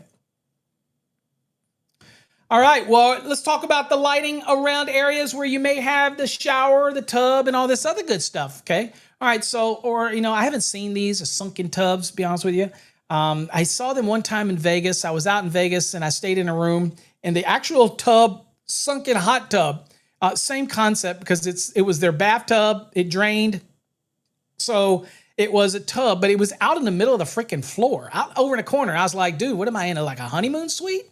What am I going to get my swerve on? And I'm out here in Vegas? No, that didn't happen. So I'm just saying, and what happens in Vegas typically stays in Vegas. But you know what? I've been married for 40 damn years. If I got lucky in Vegas, shit, I'm telling the world, because again, that'd be a rare event. I'm just saying. Stars would have to align. The earth would slow down and possibly start spinning the other direction. I'm just saying, if I got lucky at these, anyway. So let's see. So bathroom is shower zone. So let's look at it here. So receptacles and no parts of cord connected luminaires, chain, cable, or cord suspended luminaires. So nothing that hangs on a chain, nothing that hangs on a cord, all of that luminaires in there, or suspended paddle fans. None of that, okay, can actually extend down into what we call the zone, okay? And so again, 410.10D1 and 406.9C, we're going to cover that. 406 is receptacle driven. 410 is going to be the luminaire driven aspect of it. Okay. So right down here, let's look here. So here's your sink and tub. So here it says the bathtub zone. So folks, y'all have heard me talk about what is the zone of a bathtub, okay, or the shower. Now the shower, by the way, is right at the threshold, right at the point of the shower where you step into the shower. That's your threshold, okay? So that scenario is what? Horizontally and vertically, okay? 8 feet up, 3 feet out. 8 feet up, 3 feet out. This is that magical zone that you can have cord connected, chain connected, pendants type of luminaires, suspended ceiling fans. But here's what people ask me. They go, well, Paul, what about above that 8 feet? Yes, you can have those things as long as it's above the 8 feet. Nobody's going to be reaching those. I'm just saying. Okay, even Shaquille O'Neal is not going to be able to reach those. I'm just saying. Okay. All right. Well, he might be able to reach them. But anyway, so this is an example of your sunken tub. So this zone that you cannot have these luminaires in, for example, are going to be out 3 feet, both directions of this one. If your tub was against the wall, then it's going to be 3 feet from the top of the threshold of the tub. Measure out. And it's going to go up 8 feet. So it says the bathtub zone measured 3 feet horizontally and 8 foot vertically from the top of the bathtub rim or shower stall threshold, and includes the space directly over the tub. So that should go without saying. But even though it measures 3 feet out and 8 feet up, this stuff is a given, because this is directly over the tub area. Okay, so that's why it says it that way. So this is no bueno, but could you move it up here further? Yeah, that'd be fine. As long as it's above that 8 foot zone, 3 foot and 8 foot. This is the magical no-go zone. Now remember, if the tub's against the wall or the shower's against the wall, then you're just measuring from the shower or from the tub out and up, and you're measuring the space above the shower or above the tub as well. Okay. Let's see here. Okay, so here is the other one. So in bathrooms with less than the required zone, shall be permitted to be installed opposite the wall. So this one right here refers to, what if I have a small bathroom? Okay, what if I have a really small bathroom and I have my sink? Now this one is big, but what if this space, this countertop with this receptacle, what if it was right here? So what if this whole wall was just moved in right here? So I can't get 3 feet for this receptacle, right? Well, the code says, look, I will let you be less than 3 feet for this receptacle even though it would be in this zone, but it has to be installed what? Opposite of the bathtub rim. So it has to be opposite of it, okay? So if this was moved in here, then it would have to be on this wall right here, opposite the zone, okay? That is the exception. And that is to account for just this small. Now, obviously, it's going to be GFCI protected anyway, but obviously for us, we still have to meet the requirements for the receptacle. I have had people tell me, email me and say, well, Paul, this rule means that if I don't have the space, then I don't have to have the receptacle. No, you still got to meet the receptacle requirement. It's just that you can't meet the other, so we're giving you an allowance to say, okay, it can't be 3 feet away. I get it, but we're going to make you put it on the opposite wall of that space, okay? So step out of the tub, look in front of you, you see the 3-foot space, that is the opposite wall in front of you. Make sense? Okay.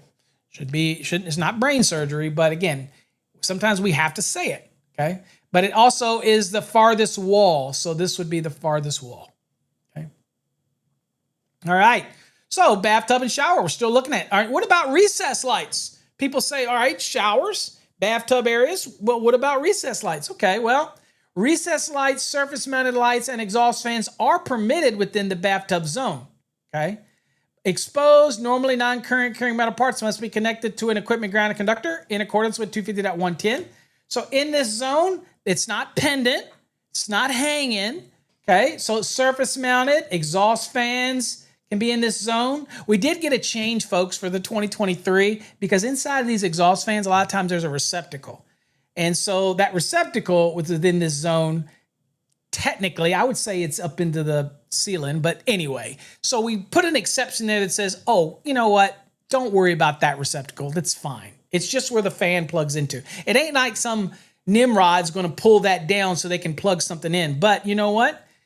Efficiency apartment, I can see somebody doing that. I really can see them plugging in one of those little brown cords in order to get another receptacle. People will do the stupidest thing. So I'm just saying. But anyway, there you go. So that would be there. That's okay. This is okay. Now, the only other caveat that I'll point out here that is typically when you have a luminaire that's going to be in these spaces, typically in the instructions, like in this space over here, if this was a shower, let's say, or whatever, then this might be above the shower spray. So this might be a damp location, but not a wet location. If it's below the shower spray, then it'd be a wet location. You might have a wall sconce in here. I've been in quite a few big bathrooms, $1 million homes that their bathroom, when they walk into it, they've got these wall sconces all around. So it's pretty cool, but you got these shower sprays coming from every freaking where. I don't know.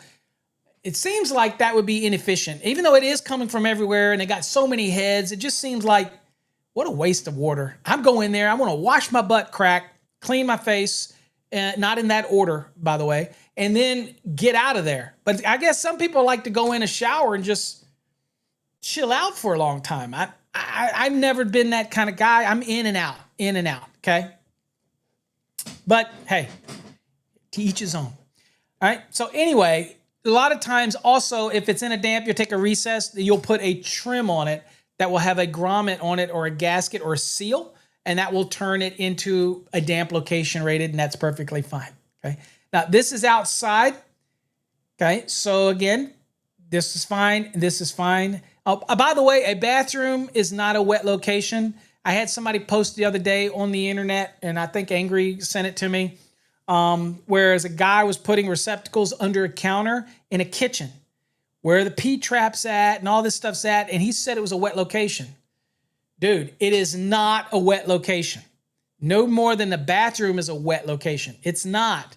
Yes, it could get steam. Yes, it could get... But that's why the codes require you to have either a window or an exhaust fan to move out those vapors. Okay, we call it a fart fan, but it's not its intended real function. Okay, my wife will beg to differ, but at the end of the day, it's really to move out that air exhaust exchange, get the humidity down so we don't have mold build up and all this kind of other stuff. I'm just saying. Okay, but I guess it does serve multiple functions. It seems to make her happy. All right. All right. Garage receptacles. In each attached garage and in each detached garage with electric power, At least one receptacle outlet shall be installed in each vehicle bay and not more than 5.5 feet above the floor. So if I have a 2-car garage, I have a 3-car garage, I have a 1-car garage, I have to have at least one receptacle outlet in that vehicle space. So if I have a 3-car garage, I have to have one for each vehicle space. They cannot be mounted higher than 5.5 feet, okay? Now, this is for attached garages and detached garages, but only when that detached garage actually has power. That makes sense. Why would you put one in a detached garage that does not have power? That's a no-brainer. We do have a question in our exam that asks it like that, so just be aware of it, that it is only required if the detached garage has power. It's a no-brainer. If it has no power, then you get me. All right, so there you go. 5.5 feet.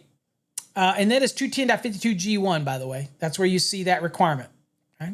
Also, I would be remiss if I reminded you that that circuit that you're running to that garage receptacle outlet for each vehicle bay does not require an additional VA. That's encompassed in the 3 VA per square foot. You don't have to have any more for that. I don't have to add 180 VA. We don't do that. Misconception. It is basically already absorbed in it, so you don't have to do anything for that. Doesn't matter how many you want to put either. Okay, people say, well, I'll put 5 or 6.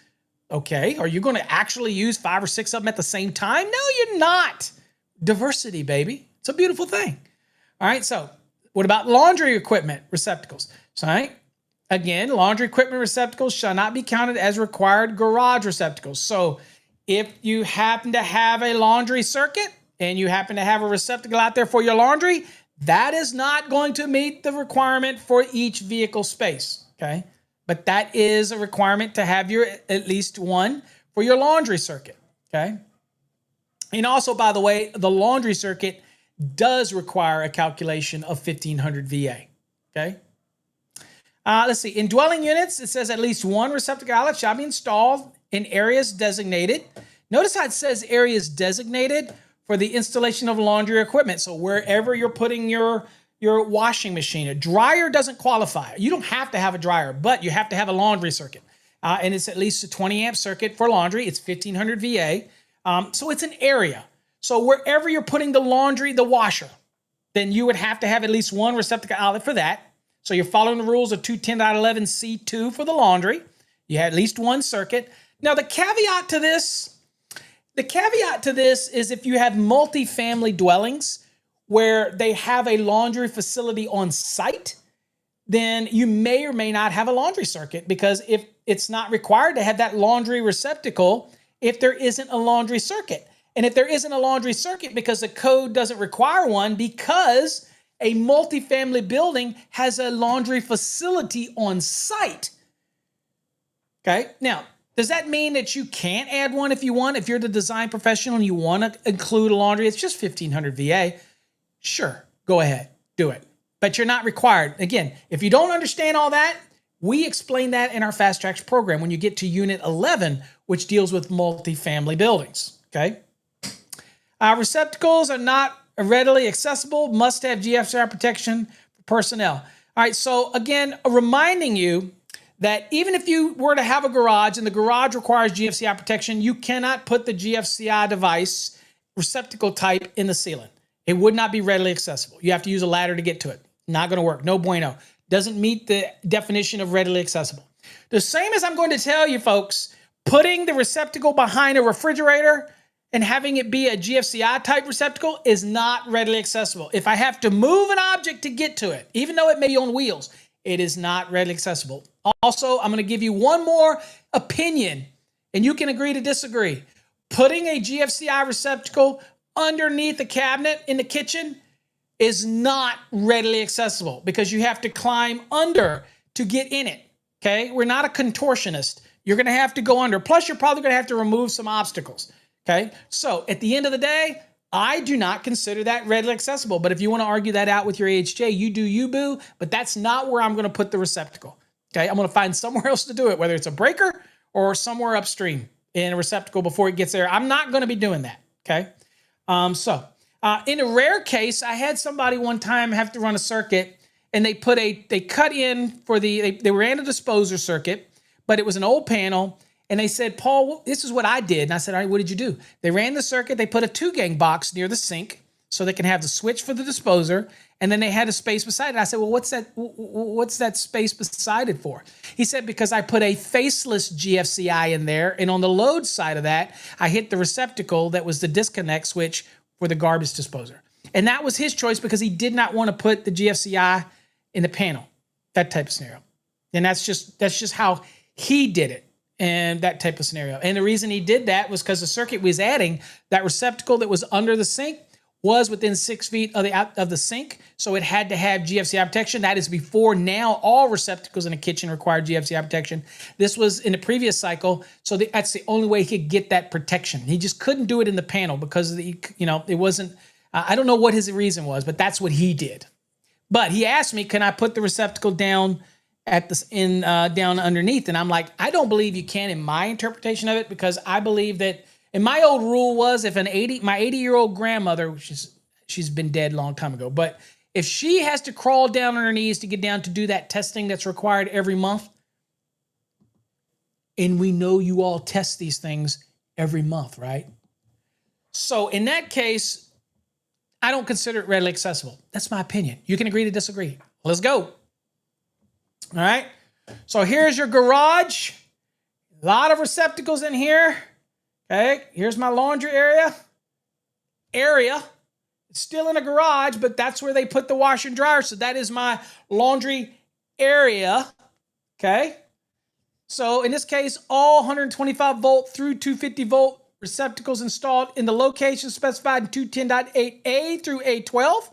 Okay, so that is A of 210.8. That's dwelling units. Gives you a laundry list of locations that require receptacles to be protected by GFCI. Okay, you can do that at the panel or even at the receptacle if you choose under 210.8A. All right, so it says are supplied by single phase branch circuits rated 150 volts or less to ground, or less. I think that's just a double whatever. Shall have ground fault circuit interrupter protection. Okay, so if you look right here, just so craps and giggles, what do we have? We've got, here's a receptacle. So this is a 3-car garage. So here is the space. This is the space over here for this garage. For this vehicle, this is the space here. For this one, and this is the line, invisible line here, over. And all this space is for this vehicle, right? Okay, so let's see. Here's the receptacle for this space. Check.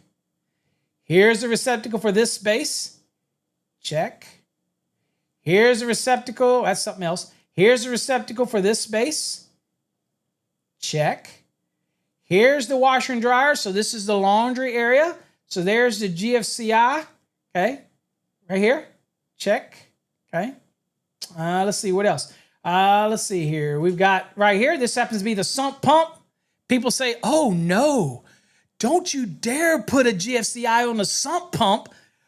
Don't you dare do it.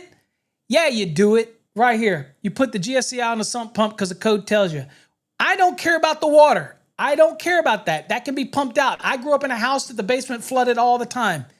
House is still there.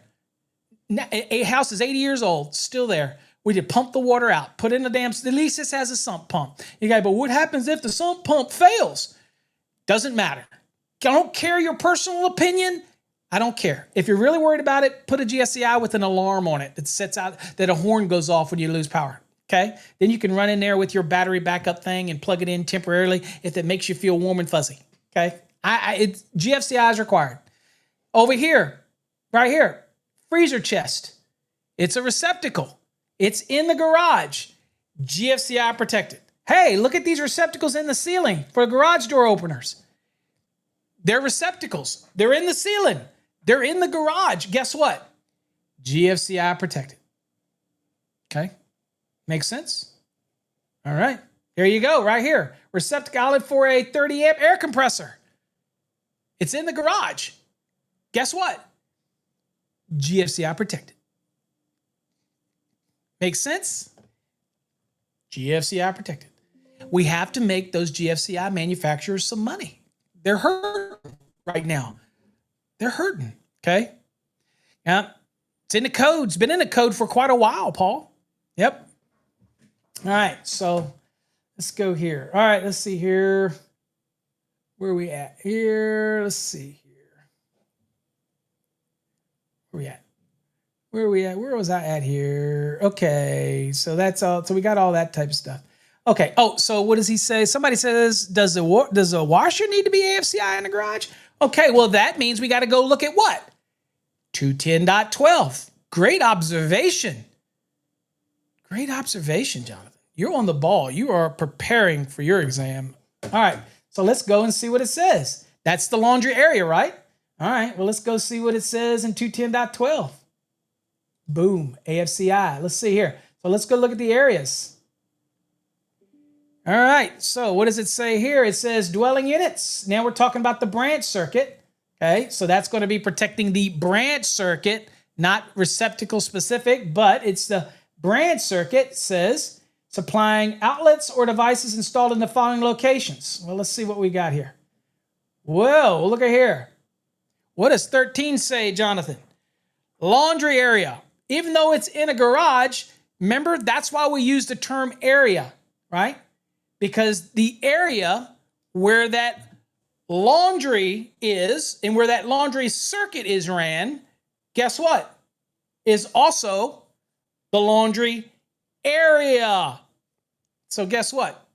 That circuit's going to require. Now, some people will say, well, isn't that whole place an area? No, this is where the code assumes that only professionals are using this document, okay? And it assumes, and everybody would like this thing to be black and white, like show lines of demarcation. Or example, they would love for people to say that this laundry area, people would say, well, Paul, I need the code to tell me that the laundry area is 4 feet by 8 foot around this area where the washer goes. No, you got to use your own judgment. Since all of them in here are required anyway to be GFCI protected, the laundry area is going to be the area immediately adjacent where the laundry circuits run. I do not want the code personally. I do not want the code to start dictating spaces for me. I really don't. I like when something is an area, because if I'm standing over here, I am not working on laundry. If I'm standing over here, I am not working on laundry. This to me is the area. Okay. Now, could they say immediately adjacent the laundry circuit's termination point or something? I mean, they could, but really, do we need it?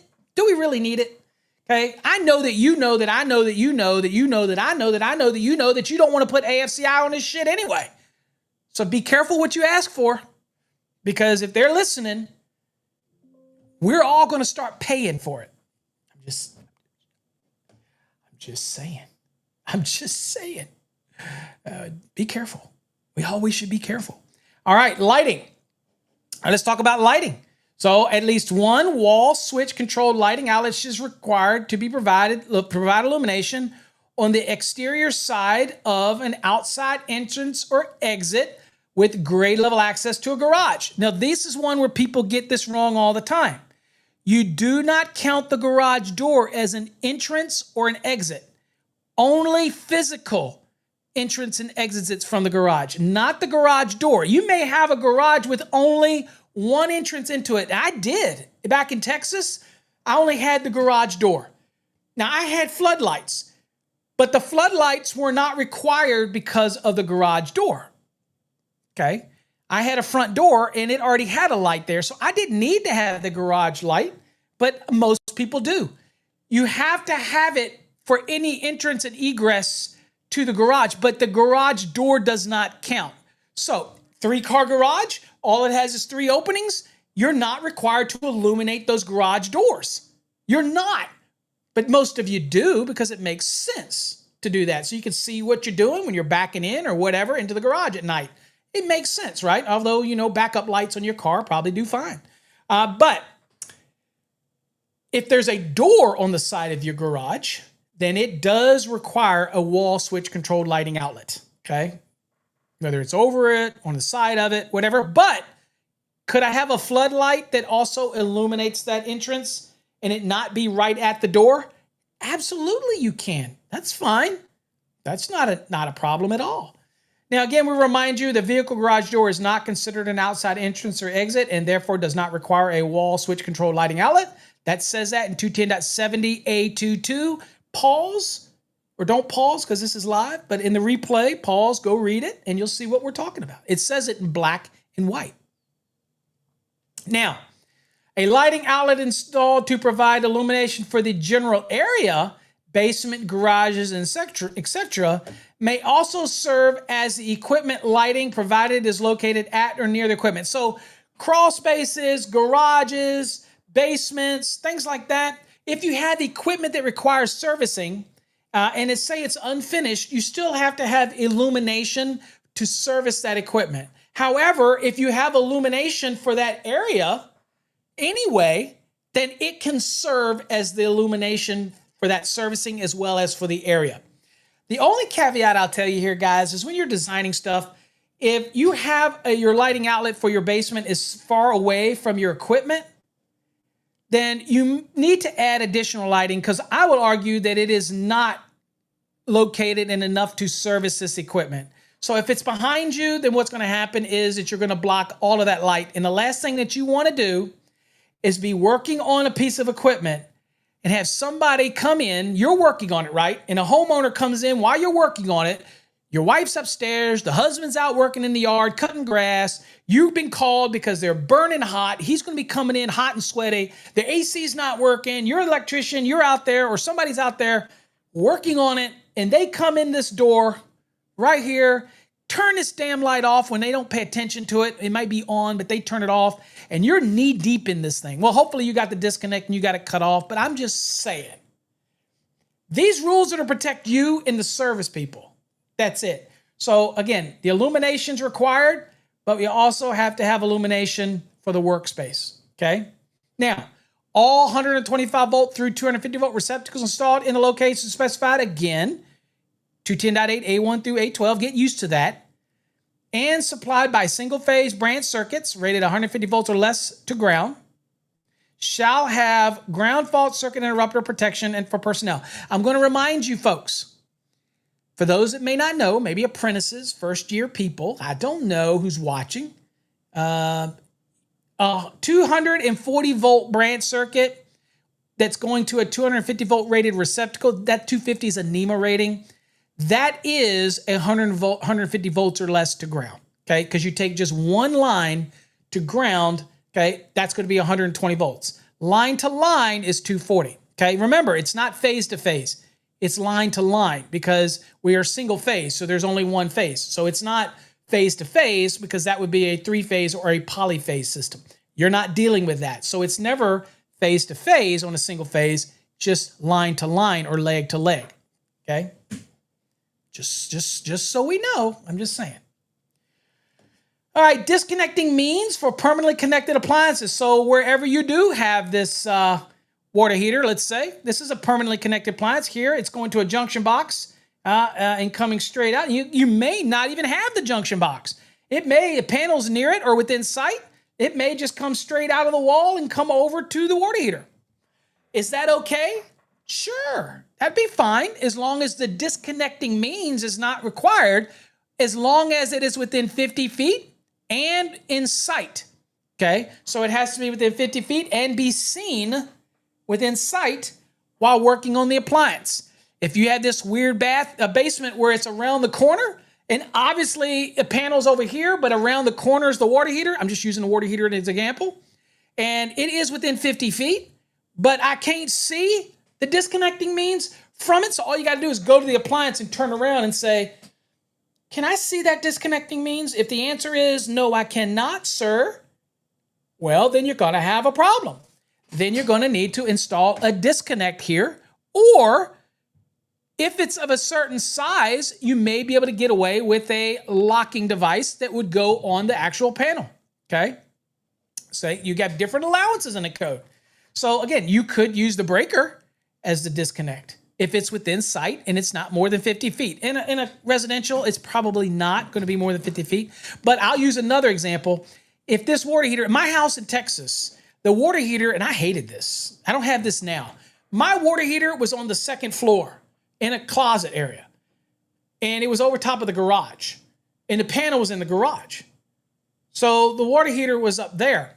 And my water heater up there in that house did not have a disconnect. And it did not have a breaker lock on it. Because there was no, only way to disconnect that was at the panel. Okay.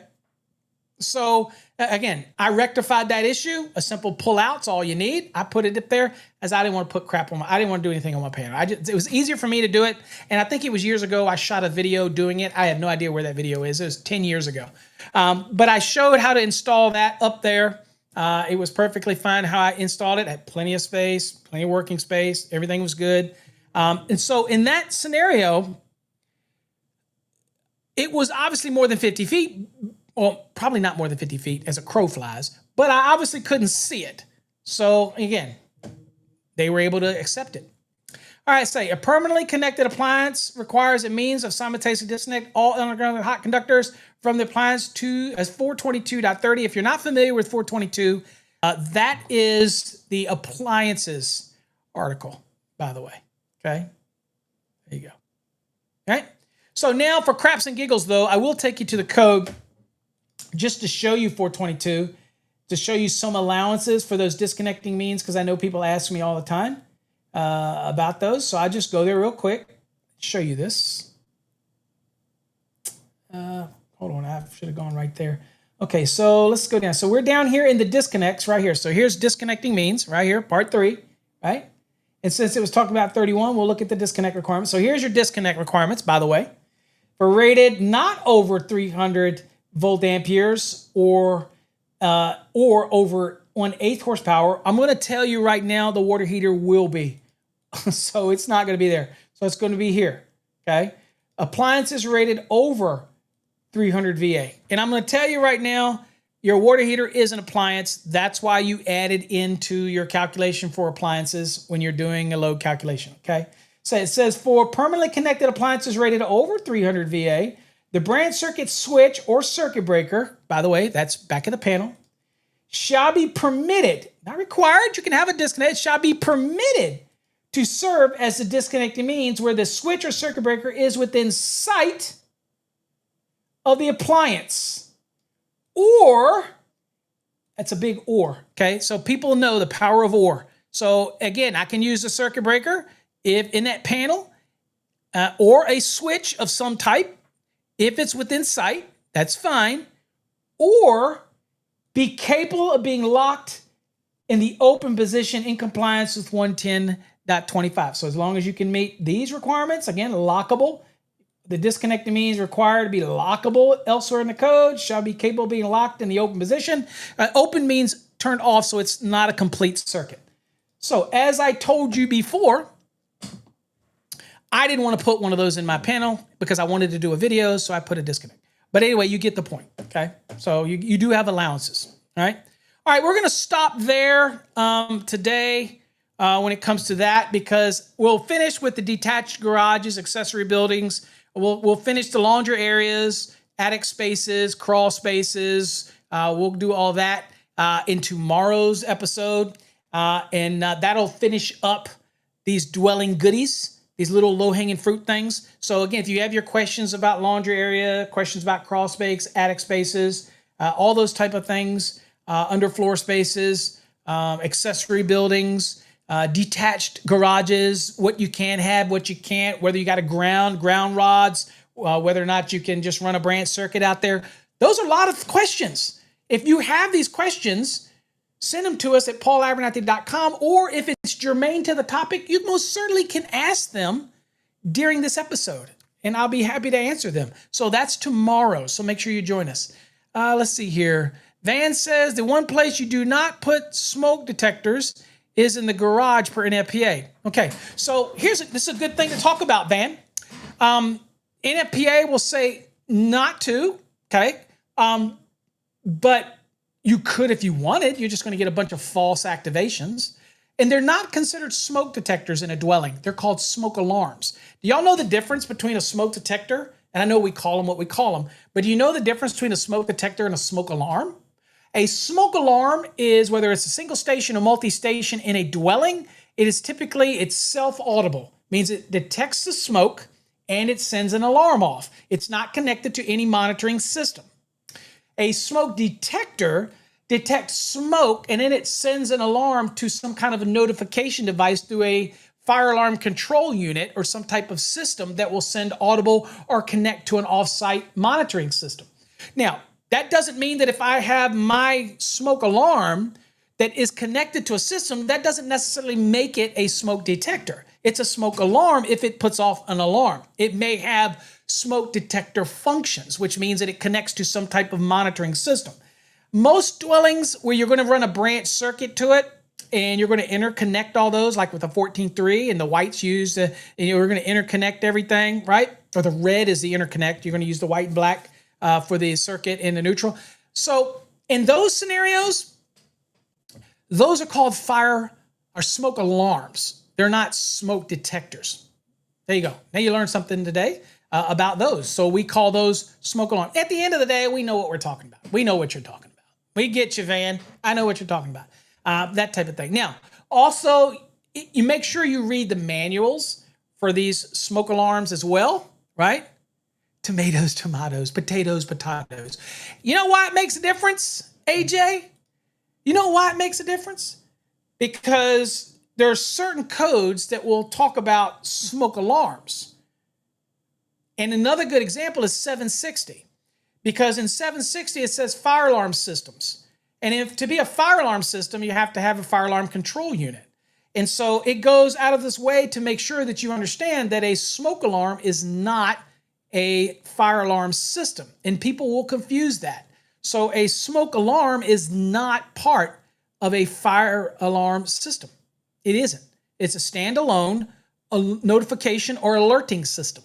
Okay, so that's why we tell. But I know, potatoes, tomatoes, sub panel, remote distribution panel, load center. I get it. Okay, you know, Romax, non-metallic sheath cable. What other ones? Oh, there's all kinds of names. Insulated bushings, anti-short bushings, red heads, buttholes, whatever y'all like to call these things. Don't call them buttholes again. So we don't want to offend any home inspectors. All right, so at the end of the day, folks, let's go on and do some giveaways. Let's go. BX, which is basically the farthest thing from MC. BX, the old BX is closer to AC cable than it is MC cable, but be surprised, many people don't know that. And there is no such thing as BX anymore. But it is a slang that is constantly used throughout the industry to describe MC cable. But MC cable was never BX. Okay? It was an experimental product that was used many, many years ago by General Electric, put it out there. And the armor was never intended to be used as an equipment ground. That was before we started adding equipment grounds, and they started out really small little equipment grounds. And of course they got bigger. But again, old BX, people think because you can put them in a building and then connect to the armor and stick a 3-light tester in there, little wiggies, things like that, and it works. And people go, hey, it works. Or the little 3-light dummy testers. But the reality, there's the resistance is too high in that MC that if there was a fault, chances are it may not clear it in time. And I've actually been in basements where I looked up, damn, AJ says spin the wheel. AJ says I'm too long-winded. AJ, this podcast, these videos may not be for you, friend. They may not be for you. I'm just saying. All right, so I have seen the BX where it is actually glowing in a basement, and around the holes, it creates charcoal because it's not enough to ignite it. It hadn't got to that powerization point yet, but the heat of it and that high resistance created like a heating coil. You know what I'm saying? All right. AJ has spoken. He said, let's spin the wheel. He doesn't like my stories. So let's go. Spinning the wheel. Let's have a vote. Should I block AJ? Should I block him?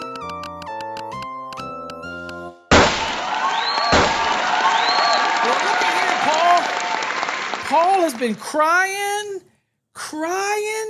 for a wire waffle, and I was going to send him one anyway. But guess what, Paul? You got a wire waffle. You finally, this is a happy day for Paul. Because Paul has been wanting a wire waffle for forever, okay? There you go. All right, so you got one finally. There you go, Paul. Congratulations. Yeah, I would kick AJ for that. Come on. Come on.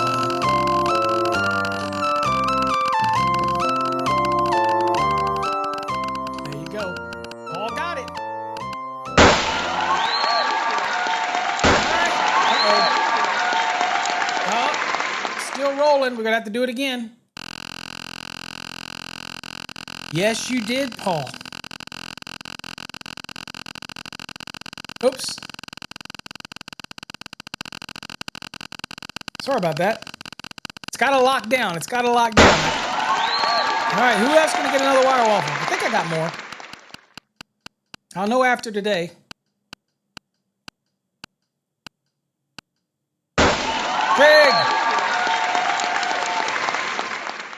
All right, you guys, make sure you send me your mailing addresses so I can send these to you, and make sure you put in the title of it wire waffle winner or something in the title, so I know, Darlene knows, and Jeff knows, because I get so many emails. I want to make sure I don't miss it. Okay, wire. All you got to do, if you won one, we have record of it.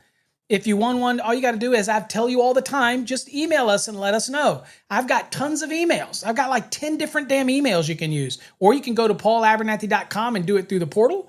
Or you can go to any of our websites and click the Contact Us button, or you can send it to support, SUPPORT, at fasttrackssystem.com. It'll get here.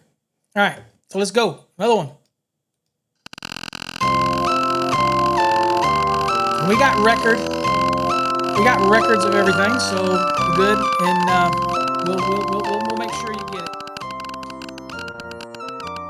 Greg has actually won a wire waffle before. So I don't know if Greg wants another wire waffle.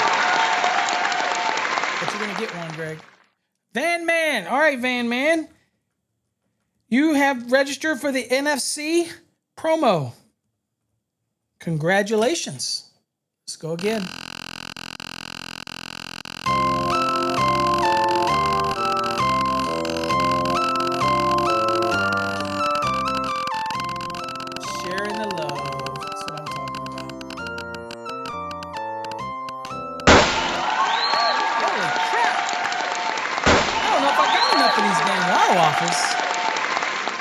Better have enough of these.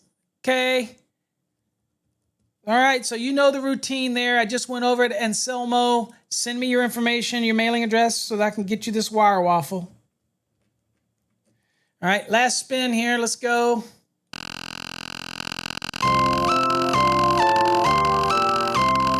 And if you're a CMECP, then you may have earned one of these. This is only available to CMECPs. I know that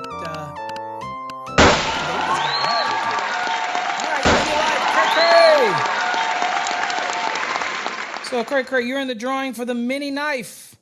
I know these mini knives are sharp, okay? Do not ask me how I know, but I do know they are very sharp, okay? All right, folks, that's it for today. Hopefully you got something out of this, a little something. Some of it may be old hat to you. Again, we do this 5 days a week, so it's bound to be redundant at some point. If there is specific topics you want me to cover, I'm not going to read your mind. You're going to have to go to paulabernathy.com.